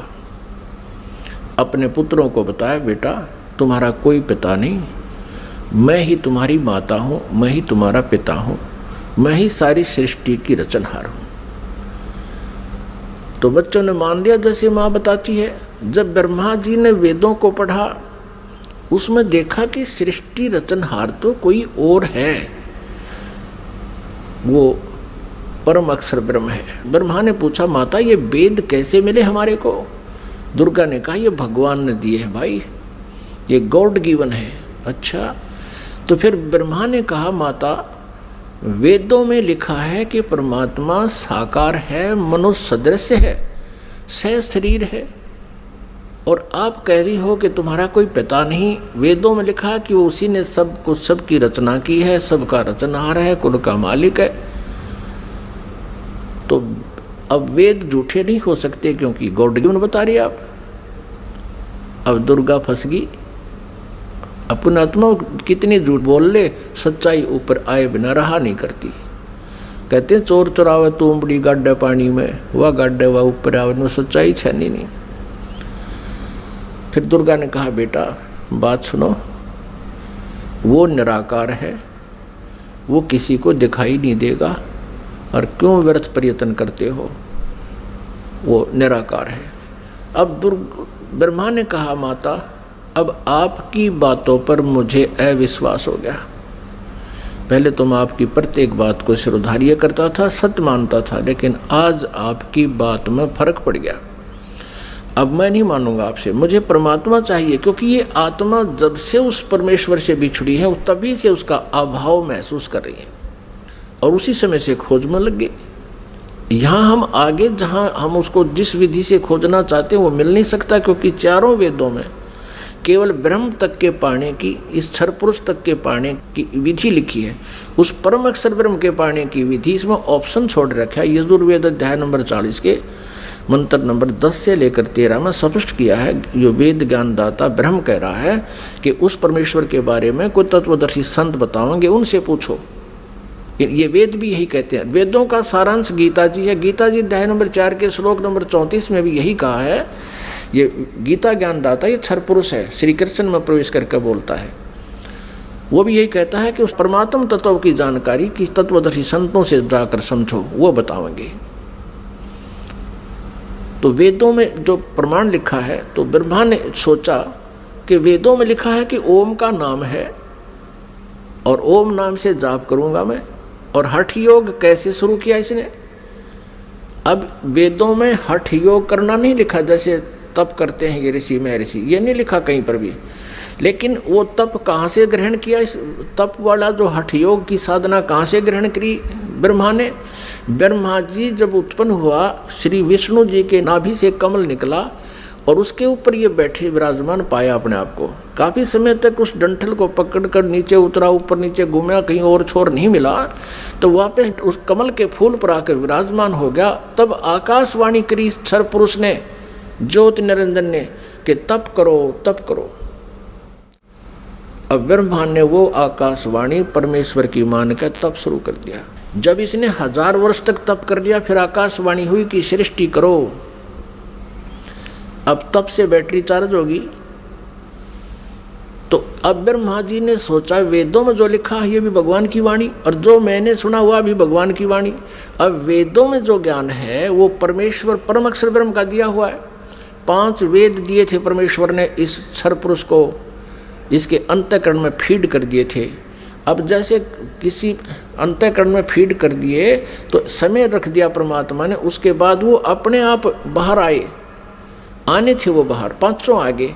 लेकिन इसने देखा पढ़ करके 5वें वेद में बहुत जानकारी थी परमपिता की, सत्य पुरुष की, परम अक्षर ब्रह्म की। इसने उसको नष्ट कर दिया और 4 वेद दे दिए। अब चारों वेदों को ब्रह्मा जी ने पढ़ा तो कहा माता इसमें ओम नाम लिखा है और मैं परमात्मा को पाऊंगा।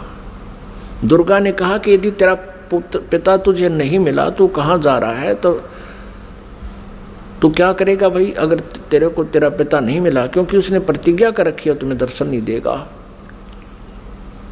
तो ब्रह्मा ने कहा कि मैं तुझे अपनी शकल नहीं दिखाऊंगा यदि भगवान नहीं मिला, क्योंकि वेदों में लिखा ओम, यजुर्वेद अध्याय नंबर 40 के मंत्र नंबर 15 में स्पष्ट किया कि ओम कर्तु समर कल्वे समर कर्तुम समर। इसलिए ये ओम नाम है क्षर पुरुष का, ब्रह्म तक का, क्षर ब्रह्म का। और परम अक्षर ब्रह्म के बारे में वेदों में ज्ञान नहीं है साधना का, लेकिन उसकी महिमा बहुत लिखी है। तीन वेदों को पढ़ने वालों ने परमात्मा की महिमा तो पूर्ण परमात्मा वाली ग्रहण कर ली और साधना इस ब्रह्म वाली कर ली।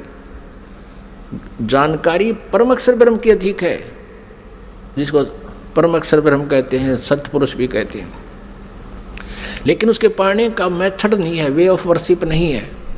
वे ऑफ वर्शिप यानी पूजा की विधि केवल ब्रह्म तक की है, वो ओम नाम है। गीता जी अध्याय नंबर 17 के श्लोक नंबर 23 में तीन मंत्र के जाप का प्रावधान है। ओम तत्सत इति निर्देश है ब्रह्मण त्रिविध समर्थ है। और गीता जी अध्याय नंबर 15 के श्लोक नंबर 1 से 4 में और 16 और 17 में विस्तार से विवरण दिया गया है कि इस संसार रूपी वृक्ष के तना कौन है, जड़ कौन है और शाखा कौन है, डार कौन है, पत्ते क्या हैं। इनको जो जानता है वो तत्वदर्शी संत है। और उसमें 16 और 17 श्लोक में 15वें अध्याय के गीता जी में सरपुरुष, अक्षर पुरुष और परम अक्षर ब्रह्म, यानी उस उत्तम पुरुष है तो अन्य, इन सरपुरुष और अक्षर पुरुष से कोई अन्य है, वो परम अक्षर ब्रह्म है। गीता जी अध्याय नंबर 8 के श्लोक नंबर 1 में अर्जुन ने पूछा कि आप जी ने जो अध्याय नंबर 7 के मंत्र 29 में जिस तत्ब्रह्म के बारे में कहा प्रभु वो किम तत्ब्रह्म, उसका उत्तर गीता ज्ञानदाता ने 8वें अध्याय के 3रे श्लोक में दिया है कि वो परम अक्षर ब्रह्म है और वही सबका सृष्टि रचनहार है।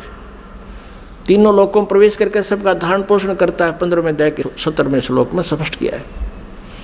तो वो परम अक्षर ब्रह्म है। उसकी जानकारी वेदों में पाने की नहीं है, वो तो तत्वदर्शी संत बताएगा, ये दास बताएगा, परमात्मा ने भेजा है उस इसी उद्देश्य से। वो ना होने से ब्रह्मा जी ने ओम नाम का जाप किया, 4 युग तक समाधि लगा के हठ योग भी किया। तब दुर्गा ने अपने वचन से एक लड़की उत्पन्न की और उससे कहा कि बेटी आप जाओ और ब्रह्मा को जो समाधिस्थ है उसको उठाओ और कहो कि आपको माता याद कर रही है, तेरे बिना सृष्टि नहीं रची जा रही। अब 4 युग जब बीत गए, आकाशवाणी की दुर्गा को सरपुरुष ने कि दुर्गा सृष्टि रचो। दुर्गा ने कहा, प्रकृति देवी ने कहा कि आपका ज्येष्ठ पुत्र आपकी खोज में गया है, मेरे मना करते करते भी गया है। तब आकाशवाणी से कहा उस काल ने, सरपुरुष ने, कि उसको बुलाओ, मैं कभी दर्शन नहीं दूंगा। तब वो लड़की वहाँ भेजी। लड़की ने जाकर के देखा कि आवाज़ लगाई, ब्रह्मा उठा नहीं। तब दुर्गा से अपना आकाश यानी अंदर से अंतःकरण से फ़ोन किया, टेलीफोन किया कि माता ये उठ नहीं रहा, अब क्या करूं, बहुत आवाज़ लगा ली। दुर्गा ने कहा कि तू इसके चरण स्पर्श कर। चरण स्पर्श करते ही ब्रह्मा की आंखें यानी समाधि टूट गई। सामने देखा युवा लड़की को। ब्रह्मा जी ने कहा कि तू कौन कुलटा आ गई है, तुझे मैं श्राप दूंगा, तू मेरा तप भंग करने को आई है। तब लड़की ने कहा मेरे को माता ने भेजा है और आपके बिना सृष्टि रची नहीं जा रही है, बहुत चिंता है माता को, आप चलो। तब ब्रह्मा ने कहा कि कैसे चलूं, पिता के दर्शन हुए नहीं। माँ से मैं प्रतिज्ञा करके आया था कि यदि प्रभु मुझे प्राप्त नहीं हुए तो मैं तुझे शकल नहीं दिखाऊंगा, दर्शन नहीं दूंगा, लौट कर नहीं आऊँगा। अब कैसे चलूँ, मुझे परमात्मा मिला नहीं। फिर ब्रह्मा ने कहा कि तू एक काम कर, मेरी झूठी गवाही दे दे तो मैं तेरे साथ चल पड़ूँ। अब उस लड़की ने सोचा कि माँ का कार्य नहीं हुआ तो अक्षुब्ध होगी और यदि मैं झूठ बोलूँगी तो ये कह दे कि इसने अपनी मर्जी से बोला है, तो फिर मैं मारी जाऊँगी, मेरे ऊपर ज़्यादा भार आएगा। तब उसने शर्त रखी कि तू मेरे साथ विलास कर, तब मैं तेरी झूठी गवाही दूंगी, तू मेरे साथ ऐसा कर। ब्रह्मा ने सोचा कि परमात्मा के दर्शन हुए नहीं, वैसे मैं घर जा नहीं सकता। उसने उस लड़की की बात को स्वीकार किया। फिर लड़की ने अपने वचन से एक और लड़की उत्पन्न की और कहा कि 1 से 2 गवाह ज़्यादा अच्छे होते हैं। उस लड़की से कहा दूसरे नंबर की से कि तू भी गवाही देना कि ब्रह्मा जी को पिता के दर्शन हो गए। और हमारे सामने होगे। उसने भी यही शर्त रखी इसी उद्देश्य से, कहीं मैं झूठी ना सिद्ध कर दे मुझे ये और ये आप बच जावें। उस लड़की ने भी वही शर्त रखी ब्रह्मा को, ब्रह्मा ने वो स्वीकार किया। अब तीनों के तीनों माँ के पास आ गए, दुर्गा के पास। अब दुर्गा ने पूछा, प्रकृति देवी ने पूछा ब्रह्मा से, क्या आपको अपने पिता के दर्शन हो गए? अब सुनियोजित षड्यंत्र के तहत ब्रह्मा ने कहा कि हाँ मुझे पिताजी के दर्शन हो गए। तो दुर्गा ने कहा कि भाई कैसे मानूं मैं तेरी बात को, क्योंकि दुर्गा को तो फाइनल था कि उसने कह रखा कि मैं दर्शन नहीं दूंगा, ये मेरा फाइनल आदेश है, फाइनल फैसला है, डिसीजन है। अब दुर्गा को पूरा दृढ़ विश्वास था कि ऐसा तो हो नहीं सकता। तो उसने कहा कोई गवाह बता भाई, कोई एविडेंस दे। ब्रह्मा ने कहा कि दोनों लड़कियां मेरी गवाह हैं। अब उस दोनों लड़कियों से दुर्गा ने पूछा कि बताओ तुम्हारे सामने इसको दर्शन हुए? हाँ। दोनों ने झूठी गवाही दे दी कि हमारे सामने इसको ब्रह्मा जी को भगवान ने दर्शन दिए हैं, मनुष्य दृश्य है। क्योंकि वेदों में लिखा है, यजुर्वेद अध्याय नंबर 5 के श्लोक नंबर 1 में और 5 के मंत्र नंबर 8 में, तो 8 में तो 3 बार लिखा भगवान के विषय में, और यजुर्वेद अध्याय नंबर 5 के श्लोक नंबर 1 मंत्र में 2 बार लिखा, अग्ने तनुरसी विष्णुवे तवा सोमस्य तनुरसी। परमात्मा सहशरीर है, उस परमेश्वर का सबके धारण पोषण करने के लिए उस अमर पुरुष का शरीर है। और ऋग्वेद मंडल नंबर 1 सूक्त नंबर 31 मंत्र नंबर 18 में स्पष्ट किया है कि वो नरवत अग्नि, मनुष्यवत, मनुष्य के समान है वो परमात्मा। तो ब्रह्मा को वेदों से तो पता था कि भगवान मनुष्य जैसा है, उधर से उनको समझा दिया, तुम न्यों बता दियो भगवान मनुष्य जैसा है। अब दुर्गा को सभी ने जब गवाही दे दी तो दुर्गा असमंजस में पड़ गई कि मेरे को तो वो कह रहा था मैं दर्शन दूंगा ही नहीं, और इन बच्चों को दर्शन दे दिए। अब दुर्गा अपने मन में दुखी होकर दूर जा बैठी और कहने लगी कि आप तो बहुत झूठे हो।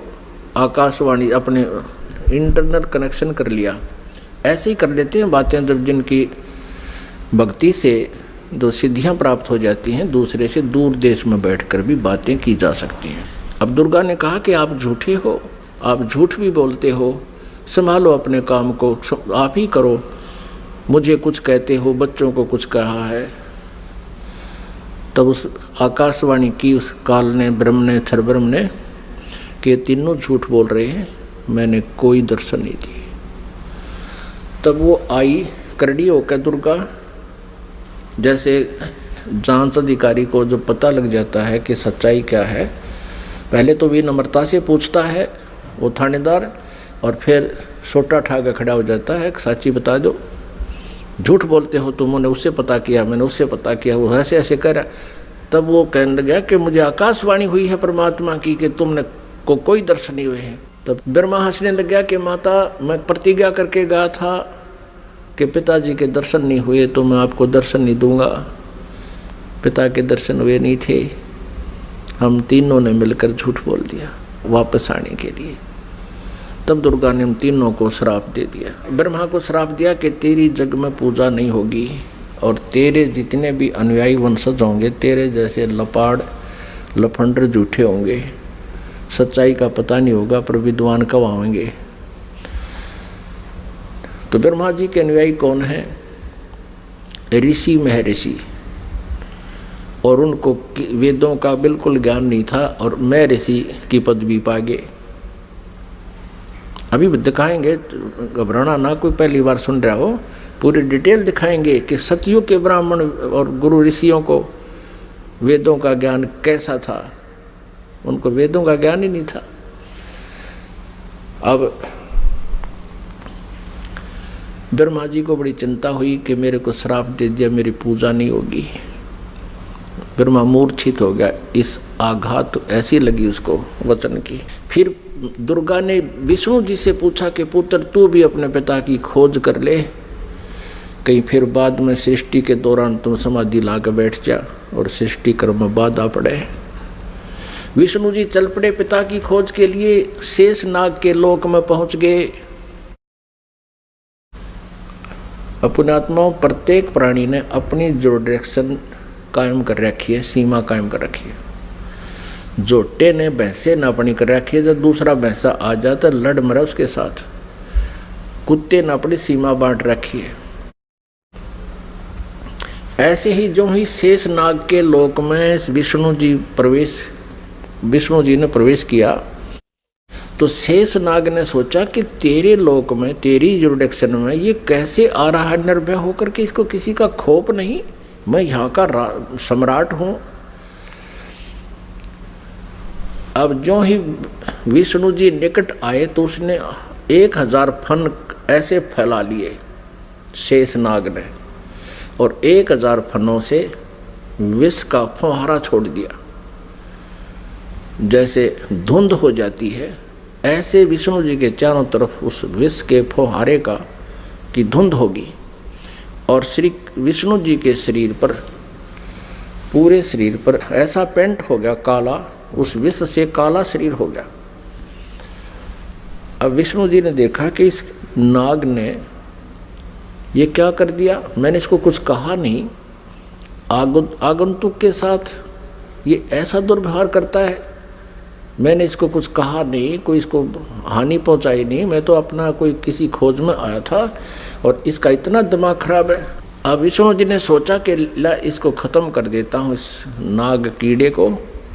जो ही शेष नाग को मारने के लिए आगे को चले विष्णु जी, आकाशवाणी की उस ब्रह्म ने, क्षर पुरुष ने, इनके पिता ने, कि विष्णु तुम ऐसे एक दूसरे को मारते रहोगे तो सृष्टि कैसे चलेगी, तुम वापस जाओ और कहीं पर, मैं कभी किसी के सामने नहीं आऊँगा, मैं दर्शन नहीं दूंगा किसी को,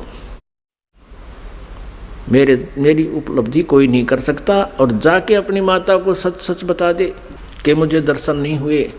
यदि तू झूठ बोलेगा तो तेरा भी हरास ब्रह्मा जैसा होगा।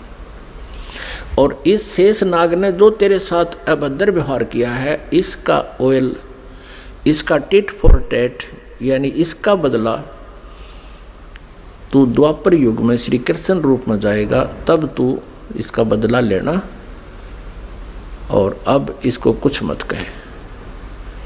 विष्णु जी को जब आकाशवाणी हुई, उसने परमात्मा की आकाशवाणी मान के वापस माँ के पास आ गया।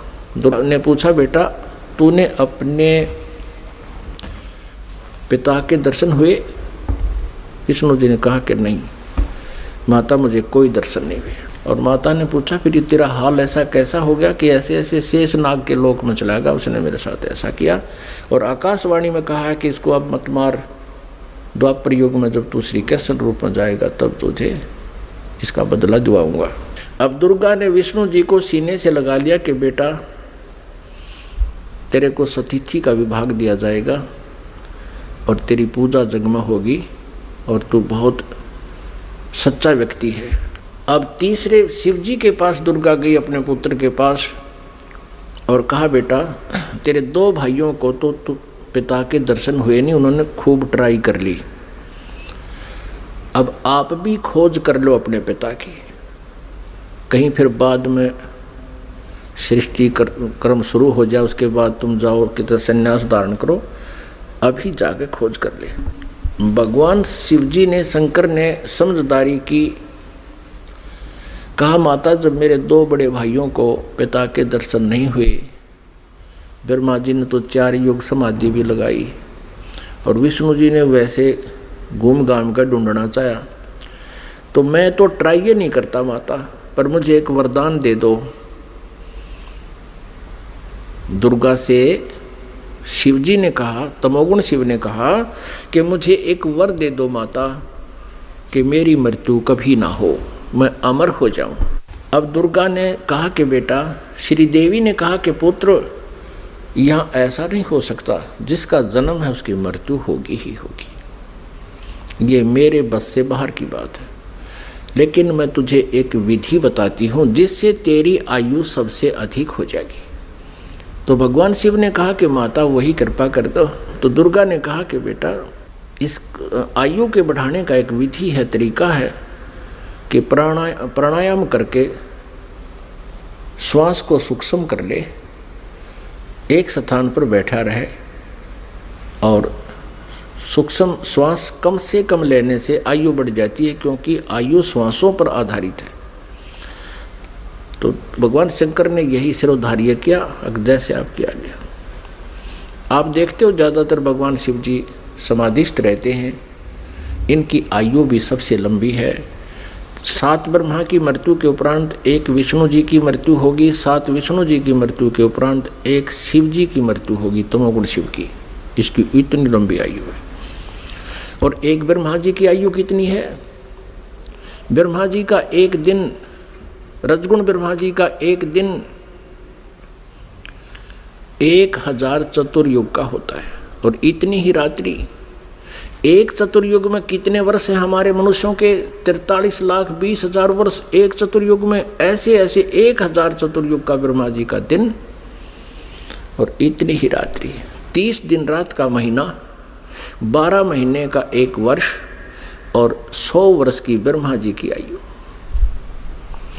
इससे 7 गुना विष्णु जी की, सतगुण विष्णु जी की, और विष्णु जी से 7 गुना तम गुण शिव जी की। इतनी लंबी आयु होगी। फिर इन तीनों पुत्रों का दुर्गा ने विवाह करना चाहा।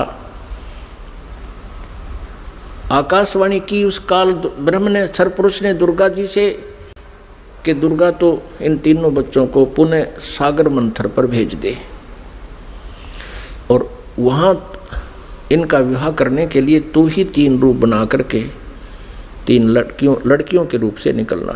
अब श्री देवी ने 3 रूप बनाए, गुप्त, और समुद्र में छुपा दिए।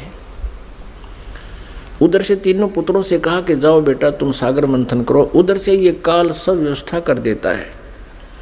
इन्होंने जाकर के सागर मंथन दूसरी बार किया तो 3 लड़कियां बाहर आई। अब माता ने कहा था बेटा जो पहले निकले उसकी पहचान कर लेना, अलग अलग। दूसरी बार जो निकले उसकी पहचान तीसरे के। तो तीनों ने आगे पीछे कर लिया, उनको माँ के पास ले आए। दुर्गा ने पूछा पहले कौन सी निकली थी? कि ये वाली। उसका नाम सावित्री रख दिया और ब्रह्मा से कहा कि ये तेरी पत्नी रूप में होगी।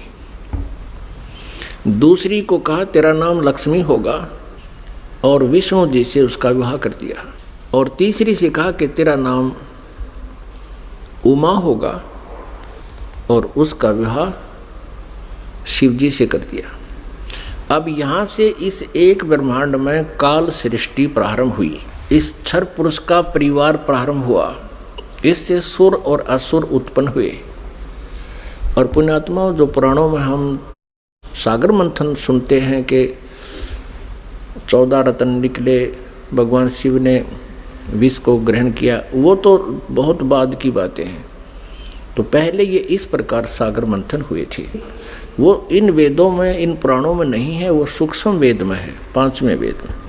पुण्यात्माओं, अब ये है वो सृष्टि रचना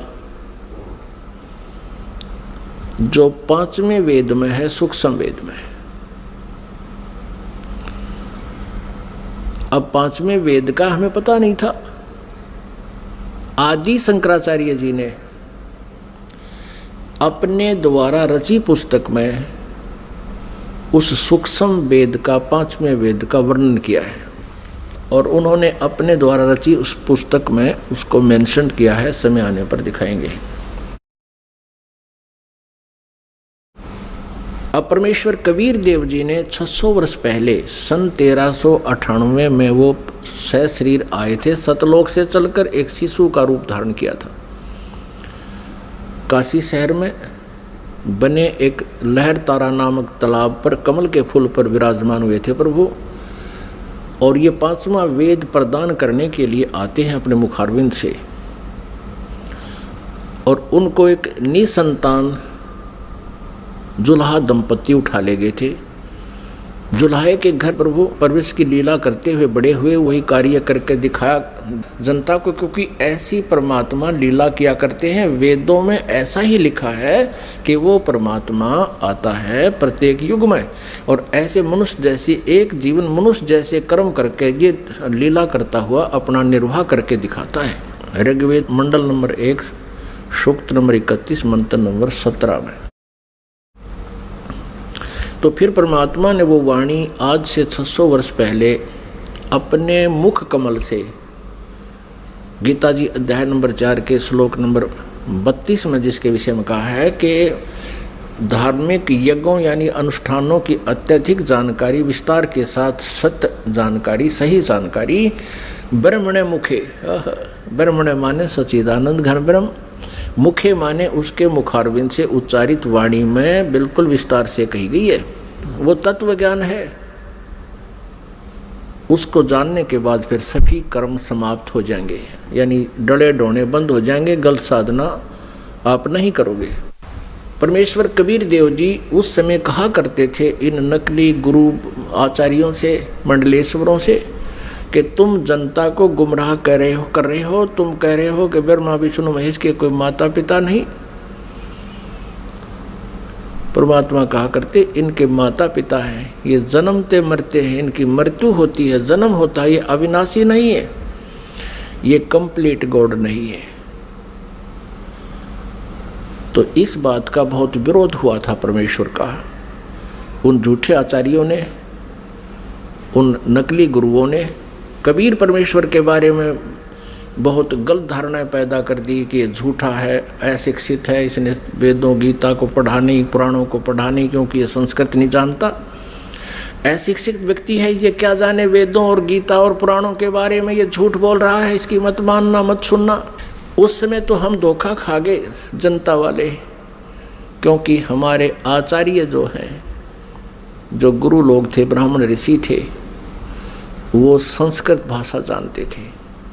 तो हमने ये सोचा कि ये सभी सदग्रंथ संस्कृत भाषा में विद्यमान हैं, लिखे हैं, तो कबीर जी संस्कृत नहीं जानते, क्योंकि ये किसी ब्राह्मण के पास पढ़े नहीं, इसलिए कबीर जी झूठ बोल रहे होंगे, ये हमारे गुरु, ये आचार्य, ये सत्य कह रहे हैं, इसलिए परमेश्वर के उस ज्ञान को हमने स्वीकारा नहीं, और उसी का खामियाना आज तक भुगत रहे हैं। हम भक्ति भी कर रहे हैं लेकिन शास्त्र विरुद्ध कर रहे हैं। हमें ज्ञान भी प्राप्त है, वो परमात्मा का ज्ञान नहीं है।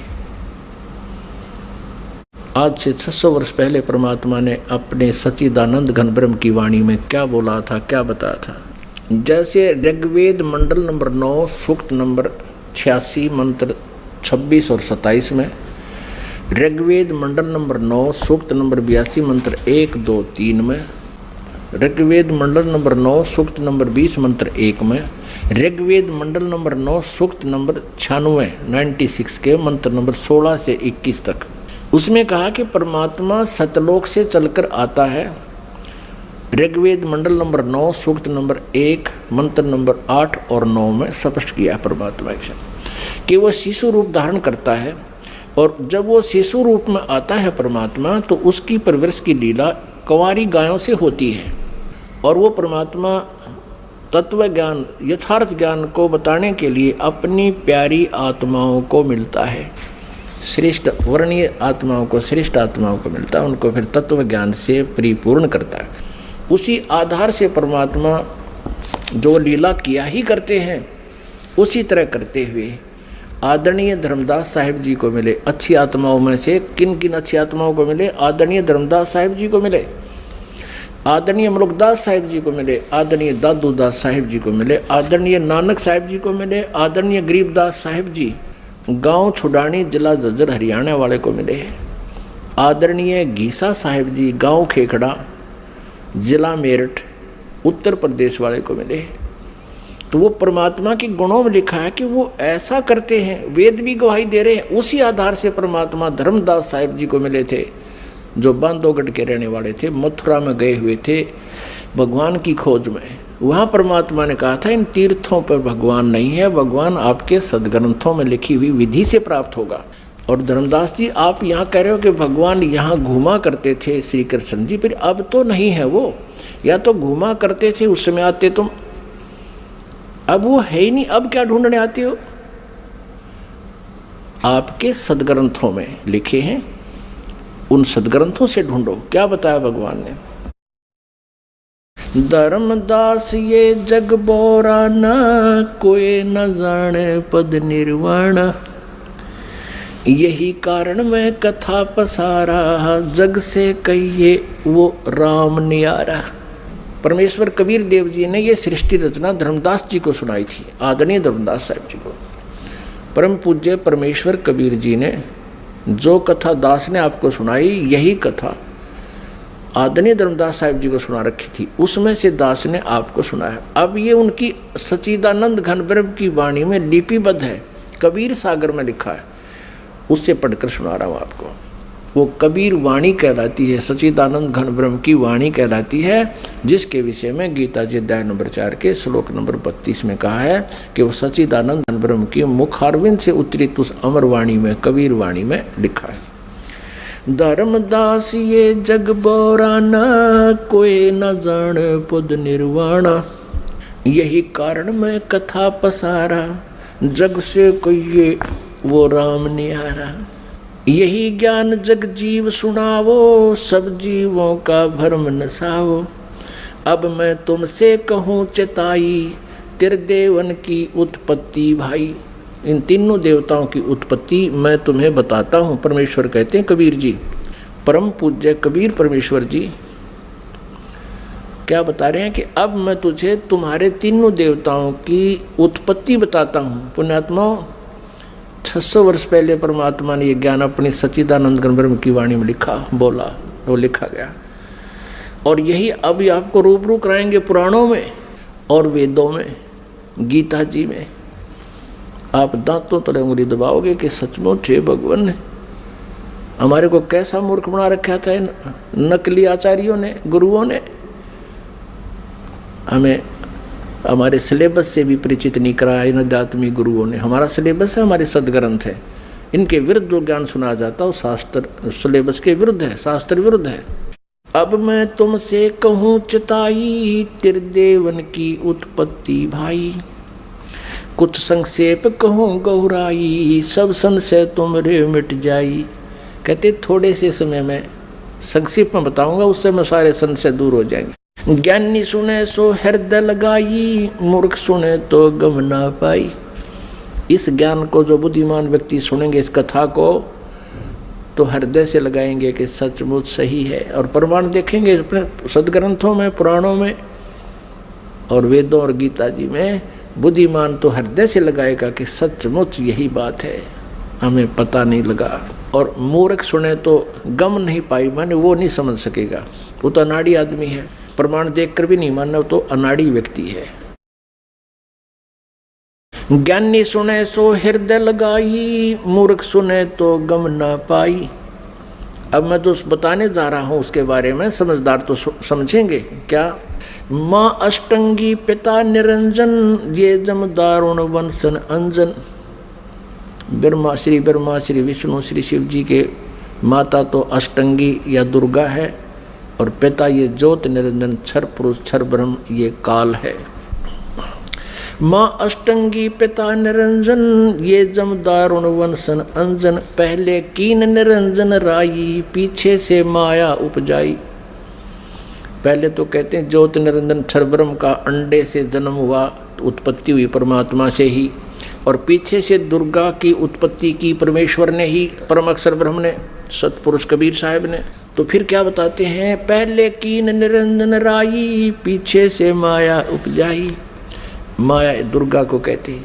माया रूप देख अति शोभा, देव निरंजन तन मन लोभा। दुर्गा के सुंदर रूप को देखकर इसके अंदर विषय वासना प्रभावित होगी, प्रबल होगी। कामदेव धर्मराय सताए, देवी को तुरंत धर खाए। क्या बताते हैं कि इस काल के अंदर उत्तेजना उत्पन्न होगी और दुर्गा इसके मुंह में चली गई। इसने बुरी तरह अभद्र तरीके से आलिंगनबद्ध करने के लिए हाथ फैला रखे थे और किस करने के लिए मुंह पाड़ रखा था। पागल की तरह। दुर्गा इसके मुंह से चली गई अंदर पेट में। पेट से देवी करी पुकारा, हे साहेब मेरा करो उभारा। टेर सुनी तब हम ता आए, अष्टंगी का बंध छुड़वाए। परमात्मा कहते धर्मदास जी फिर मैं वहाँ गया दुर्गा के पास, जो पेट में थी उसके बाहर निकाला मैंने इसको। सतलोक में कीन्या दुराचारी, काल निरंजन दीन नकारी। माया समेत दिया भगाई, 16 शंख कोस दूरी पर आई। अष्टंगी और ये काल अब दोई, मंद कर्म से गए बिगोई। धर्मराय को हिकमत कीन्या, नख रेखा से भग कर लीना। इस काल को धर्मराय भी कहते हैं। इसने कसम खाई थी, प्रतिज्ञा की थी भगवान के सामने। परमात्मा ने कहा था तू इन आत्माओं ने दुखी करेगा। ये बोला नहीं जी, जो जिसे कर्म करेगा उसे फल दूंगा। मैं कति धर्म का राज करूंगा, इसलिए धर्मराज कहलाया। लेकिन यहाँ कहलाता धर्मराज है, करता सारा न्याय है। धर्मराज मीन न्यायाधीश है। अब ये काल वैसे तो न्यायाधीश कहलाता है और करता सारे न्याय। तो परमात्मा कहते निरंजन धन तेरा दरबार, जहाँ तनिक नहीं न्याय विचार। अब क्या बताते हैं, धर्मराय को हिकमत की ना, नख रेखा से भग कर लीना। कहते दुर्गा के प्रजनन इंद्री इसने अपनी सिद्धि शक्ति से बना ली।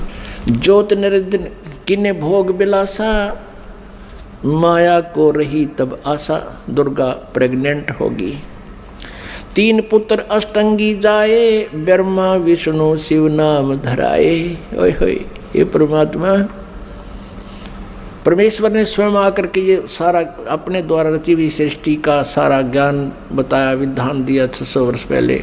और यही आज हमारे पुराणों में आपके रूबरू कराएंगे, देखना आप हैरान रह जाओगे। 3 पुत्र अष्टंगी जाए, ब्रह्मा विष्णु शिव नाम धराए। 3 पुत्रों का जन्म होया दुर्गा से, इनका ब्रह्मा विष्णु और शिव नाम धरे गए। 3 देव विस्तार चलावे, इनमें यो जग धोखा खावे। ये तीनों देवता इस काल के एक ब्रह्मांड का संचालन कर रहे हैं और इन्हीं को सर्वेश्वर मान कर ये जग धोखा खा रहा है। 3 लोक अपने सुत दीन्या, सुन निरंजन बासालीन्या। 3 लोक, पृथ्वी लोक, स्वर्ग लोक और नीचे पाताल लोक, ये तीनों लोक अपने पुत्रों को देकर ये स्वयं शून्य में, शिखर में, एकांत स्थान पर गुप्त रहता है। गीता जी अध्याय नंबर 7 के श्लोक नंबर 24 और 25 में स्वयं कहता है, श्री कृष्ण में बोल रहा है ये काल प्रवेश करके, कहता है ये मूर्ख समुदाय मुझे मुझ अव्यक्त को व्यक्तिम आपनम मन्यते, मुझे मनुष्य शरीर में आया हुआ मानते हैं, कृष्ण मान रहे हैं, मैं आई एम नॉट कृष्ण। और ये कहता है कि मैं कभी किसी के समक्ष नहीं आता, ये मेरा अनुत्तम यानी घटिया नियम है मेरा। अब जो भगवान, अब जो पिता पुत्रों के भी सामने नहीं आता, उनसे भी छुप के रहता है, तो उसमें कोई दोष है, वो अच्छा नियम नहीं है उसका। इसलिए यह अनुत्तम घटिया अटल नियम लिखा, ये मेरा अटल नियम है, अविनाशी नियम है। और फिर कहता है कि मैं अपनी योग माया से छुपा रहता हूँ।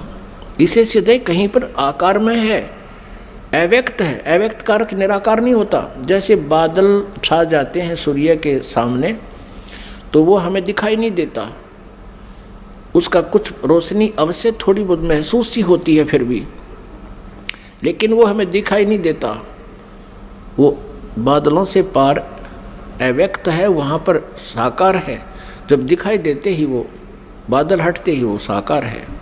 लेकिन उसको निराकार नहीं कह सकते कि भगवान दिखाई दे जब तो साकार हो जाता, ना दिखाई तो निराकार है, या कोई डेफिनेशन हुई भगवान की। वो साकार ही है पर हमें नहीं दिखता, वो अलग बात है। उसको अव्यक्त कह सकते हैं, जो दिखाई ना देता, हम देख नहीं पा रहे उसको, वो अलग बात है।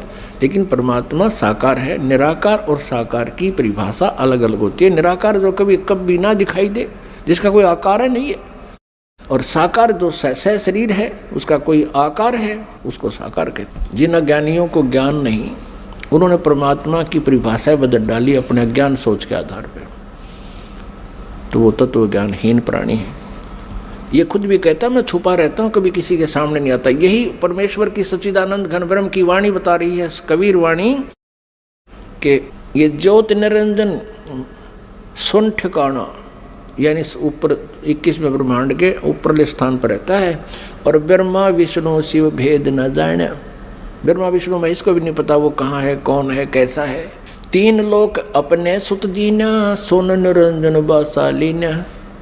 तीन देव सो उसको ध्यावे, निरंजन का वो पार न पावे। ये तीनों देवता समाधि लगाते फिर भी चेष्टा करते हैं, क्योंकि आत्मा नहीं रुक सकती भगवान बिना। कभी कभी ये फिर भी तपस्या करने की चेष्टा करते हैं थोड़ी बहुत वर्षों तक, लेकिन उसका भेद नहीं पाए। और पहले ही उन्होंने ट्राई करके देख लिया, इन्होंने परमात्मा नहीं मिले।